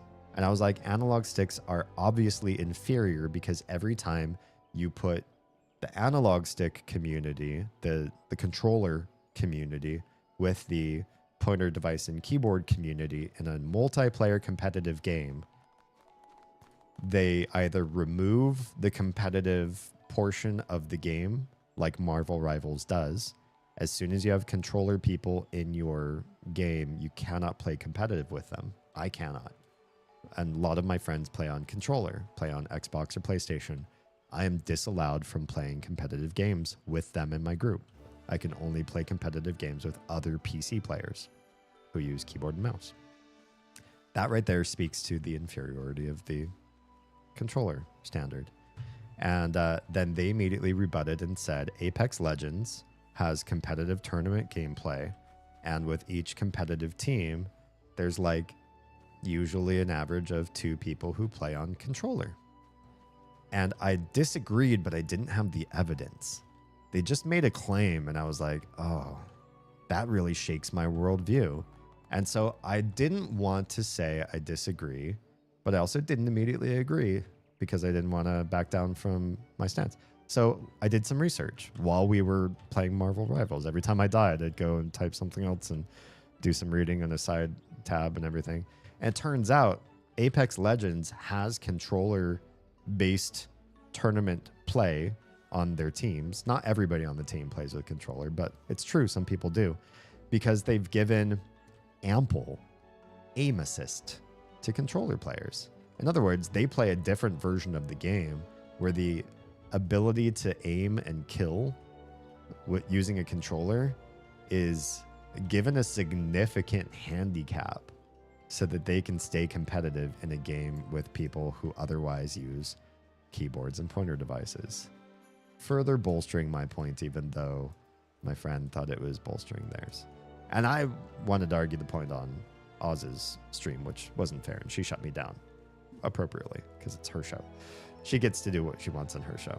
But I don't like agreeableness, and I feel like the Tate and Paul version of the world is you feel a certain way, you feel bad about this, or you have this worldview you're starting to build with all of your negative incel experiences. They're all true, and I'm here to back you. Yes, it's all happening. Yes, it's a big conspiracy. Yes, you need to grind and get the jaw and get the woman and get the earnings, and what are you doing with your life if you're not following my $10,000 a month course, blah, blah, blah, blah, blah. They prey on people by agreeing with their struggles and then trying to monetize them. Gray Eye Club, that's who we are. Yeah. When both the girls were first born, their eyes were pretty deep. I don't have any pictures of newborn me, so I don't know to compare. And I can't ask my mom. But the little, when she was first born, her eyes were like an ocean abyss, had some deep blue, you're looking at some beautiful ocean waters, and then suddenly there's a big pit or something, and the color of the water just darkens out of nowhere. I don't know how to explain it. Places where the water is very pretty blue, and then it gets really, really deep blue because of something that's happening underneath the surface. That's how the little's eyes were when she was first born. And the tiny, I kid you not, and I have pictures of it, her eyes were purple, violet, blue, a blurple.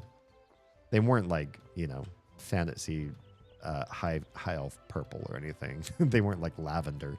They were a blurple. But there was definitely you know, not fully blue. They were starting to move towards the end of the spectrum where things don't naturally have this pigmentation in humans. And I was like, damn, it sucks that those eyes are going to change inevitably, because eyes just do as you get older from firstborn, you know, just even into your first year on the planet, your eyes shift significantly. But it was really cool to see when she was born. That is why I go on my walks with a parasol. I don't blame you. The sun is out to kill us all. As long as you get some good vitamin D every day. I hear, like 10, 15 minutes a day is supposed to allow your skin to generate the amount of vitamin D necessary to keep you healthy and avoid, what is it, rickets? It's rickets, the disease you get from vitamin D deficiency because you never see the sun. Of course, with people who come from like my blood lineage, that's partly why the lactose acceptance happens, because as I understand it, you can get some vitamin D from your animals if you have yogurts, cheeses, and milks and stuff that you consume later on in your life, well past where you've been weaned off of breast milk. You're still able to consume other animals' milk products. That sort of compensates for the lack of vitamin D that you can have when you live like north of the Arctic Circle sort of places.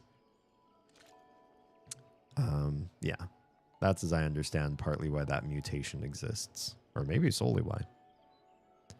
The thing about people who go out of their way to make people miserable, what was it you were saying? I was saying people who go out of their way to make people miserable are mean and grifters and cruel, and I don't like that. I want people to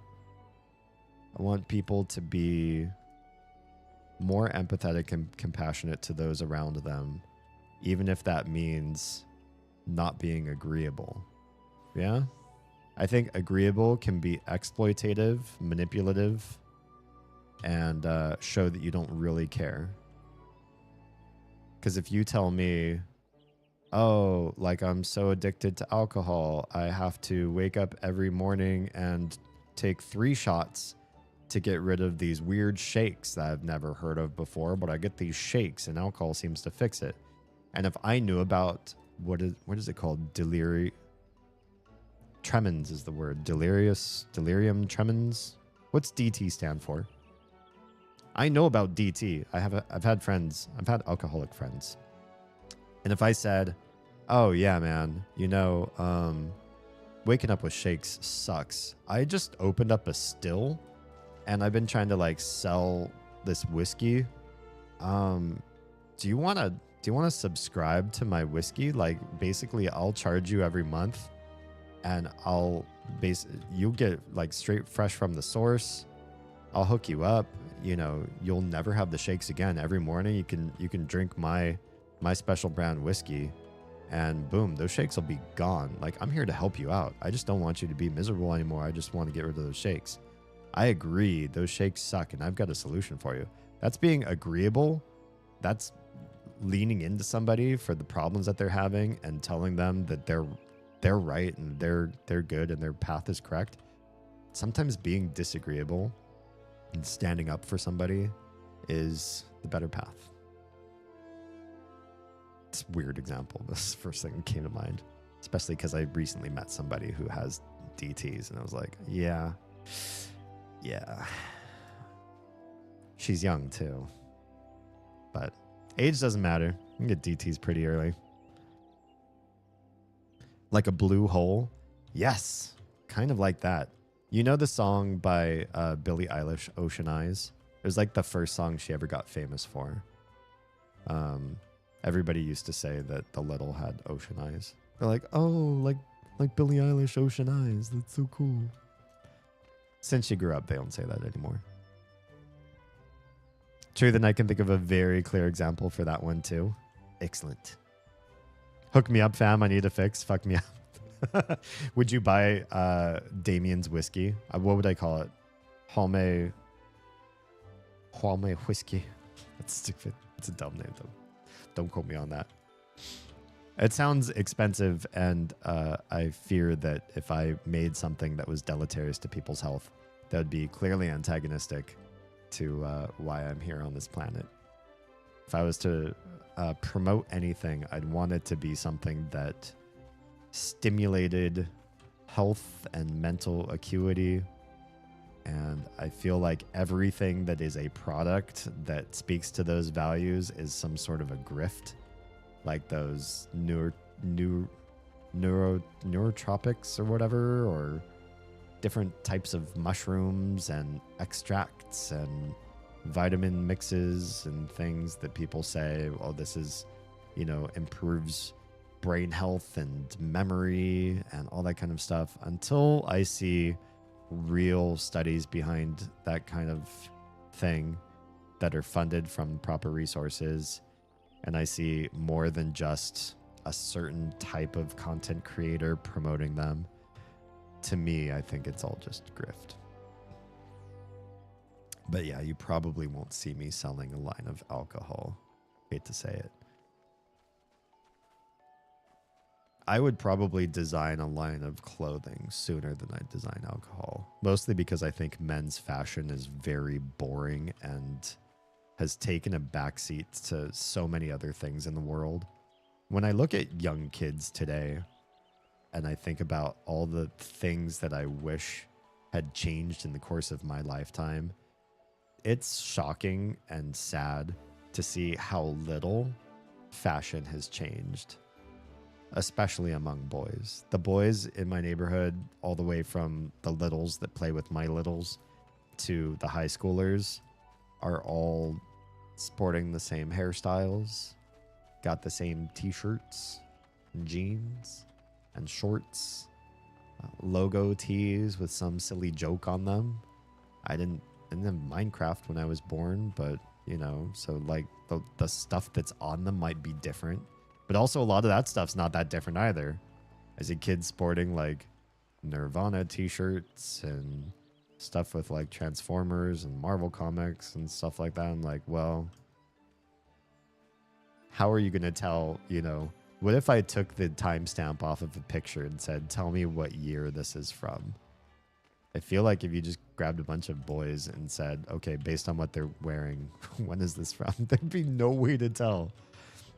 Culture, especially with men's fashion, is just sort of given up. So, yeah. Tonight I announce my new line of fashion that I will be producing in the next 5 years, partnered with Balenciaga. No, I'm just kid. I kid. Maybe one day, though. Maybe one day I'd get into fashion design. I'd need to partner up with somebody, though. I can't do that on my own. No, I have other ambitions. Bigger ambitions than that. Mostly changing things culturally first. Then we can worry about aesthetic. What good is the aesthetic if we're all rotting on the inside and unable to talk with people and have those vulnerable conversations? First we fix our culture, then we'll go fix our look. Then we'll look the part. Right now, I don't care if we look dumpy and have functional relationships with our friends and family. Then we can fix the dumpiness. All right, that's a lot of so much pontification. How many times did I just run around Gridania doing like nothing that whole last hour? But it was lovely connecting with you all on such a nice deep level. I appreciate each and every one of you, your big hearts, your strong passion to see the world better. I want it to. I want us to have just a farther reach and bigger impact on people's hearts, so that they do a little bit of extra work rather than just listening to some talking head that's trying to feed them what feels the most comfortable to them. I think we need to have more difficult conversations. I think we need to minimize tact, to use it just where it's an applicable tool, and be a little more tactless in the modern world, so that we can really start to press people with their awful ideas, with their maximizing of suffering, and really hold them accountable for what they're trying to accomplish in this world. and explain explicitly what we stand for, what our values are, why we push for the things that we do, and make sure that we understand each other a little bit better. At that point, if all understanding is out in the open, and if nobody's hiding behind, let's just preserve feelings and be comfortable and not be controversial with each other, but we're being true with each other, then we can also make that choice to eventually cut things off. If somebody is really that toxic, is really that painful to others, is really willing to exert that much suffering on other people, then they ought to reap the consequences of that activity, of that paradigm. Yeah. My snacks? What do you mean your snacks? Man, the more you speak, the more I'm convinced you'd probably love my final message. I'll read it between now and next stream. And when Oz and I are finished with the mist portion of the stream on late Saturday, early Sunday, maybe I'll read this one live on that stream night. What do you think? Will you be here that time frame? Yeah. Oh, Instagram died and I didn't say goodbye. I never say goodbye to those guys, but you know what? It's hard for me to mind a 4-hour timer when I stream for roughly 4 hours, but sometimes more. You know what, though? I'll say this. In Instagram's defense, I thought a company provided via Meta would just not really be the place where my clips would be best received. I'm like, you know what? I don't know the demographic that's still on that platform, really. I don't use it much myself. I'm there because it's free and easy to do so, and I don't necessarily know if the things that I post matter to anybody on that platform at all. But the clips that I've been making have outperformed every other platform on Instagram. I did not expect that at all. I didn't expect I'm anybody on Instagram's cup of tea, but apparently some few thousand people seem to disagree with my take, and in fact like what I've been making, which is nice. And I just need to get all the other platforms up to those numbers, or higher, ideally. You were like, list nice things nice about people, like their hearts, etc. Since my snacks are my benefit, I added that in. You are so much more than your snacks. Snacks are just something you go and purchase. Although I do appreciate what you pick as snacks is usually pretty darn tasty stuff. No guarantees, but most likely. Okay. If not, we'll turn it into a VOD. All right. YouTube, Kick, Trovo, we're saying goodnight to you now, and we'll see you again on the weekend. Twitch, hang out because we will find somebody to raid out to. But for those of you that are being shown the door right this moment, thanks for being here. I appreciate your faces. I look forward to more and more of an impact in so many positive ways, and exploring what that means, how that works with the time I have left on this planet, and what we can all do together to make it better than we left it. Not just for us, but for everybody. Yeah.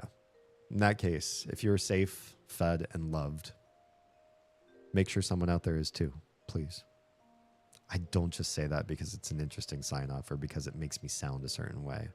I want that for all of us. First, I want you to be able to take care of yourself. If you can't put on your own oxygen masks first, it's probably bad for you to be deleterious to your own lifestyle to go out there and help other people. Probably is. Make sure that your needs are met first. If you really feel like your whole purpose on this planet is to help out other people, the best way you will do that is to be great to yourself, to maximize your years, your healthiness, your amount of oomph and ability, to keep your brain sharp, to keep your body agile and hearty and hale. If you start to fail in those principles because you are prioritizing other people over yourself, future people you could be helping will lose you as a resource because you're not doing enough for yourself. So first take care of yourself. That's part of why I do the sign off the way I do it. Then once you're taken care of, don't keep feeding into yourself. Frankly, I think that's rude and selfish. Once you're taken care of, start looking to see what else you can do for the rest of everyone else. Don't just keep feeding into your own dragon horde. Everybody knows what that's like, and nobody's going to like you for that. Not that that matters. Some people don't care what other people think, but I encourage, if you're going to be part of this community, I hope it's because you care about your fellow people enough, or other people out there in the world, maybe even people that don't even show up on the news cycle, that you care enough about them that you want to live your life in such a way that will immediately benefit others once you've gotten your own shit taken care of. If you're not that way, I don't think you and I are a great fit. All right. Bye, everybody, except for Twitch. Have a good night.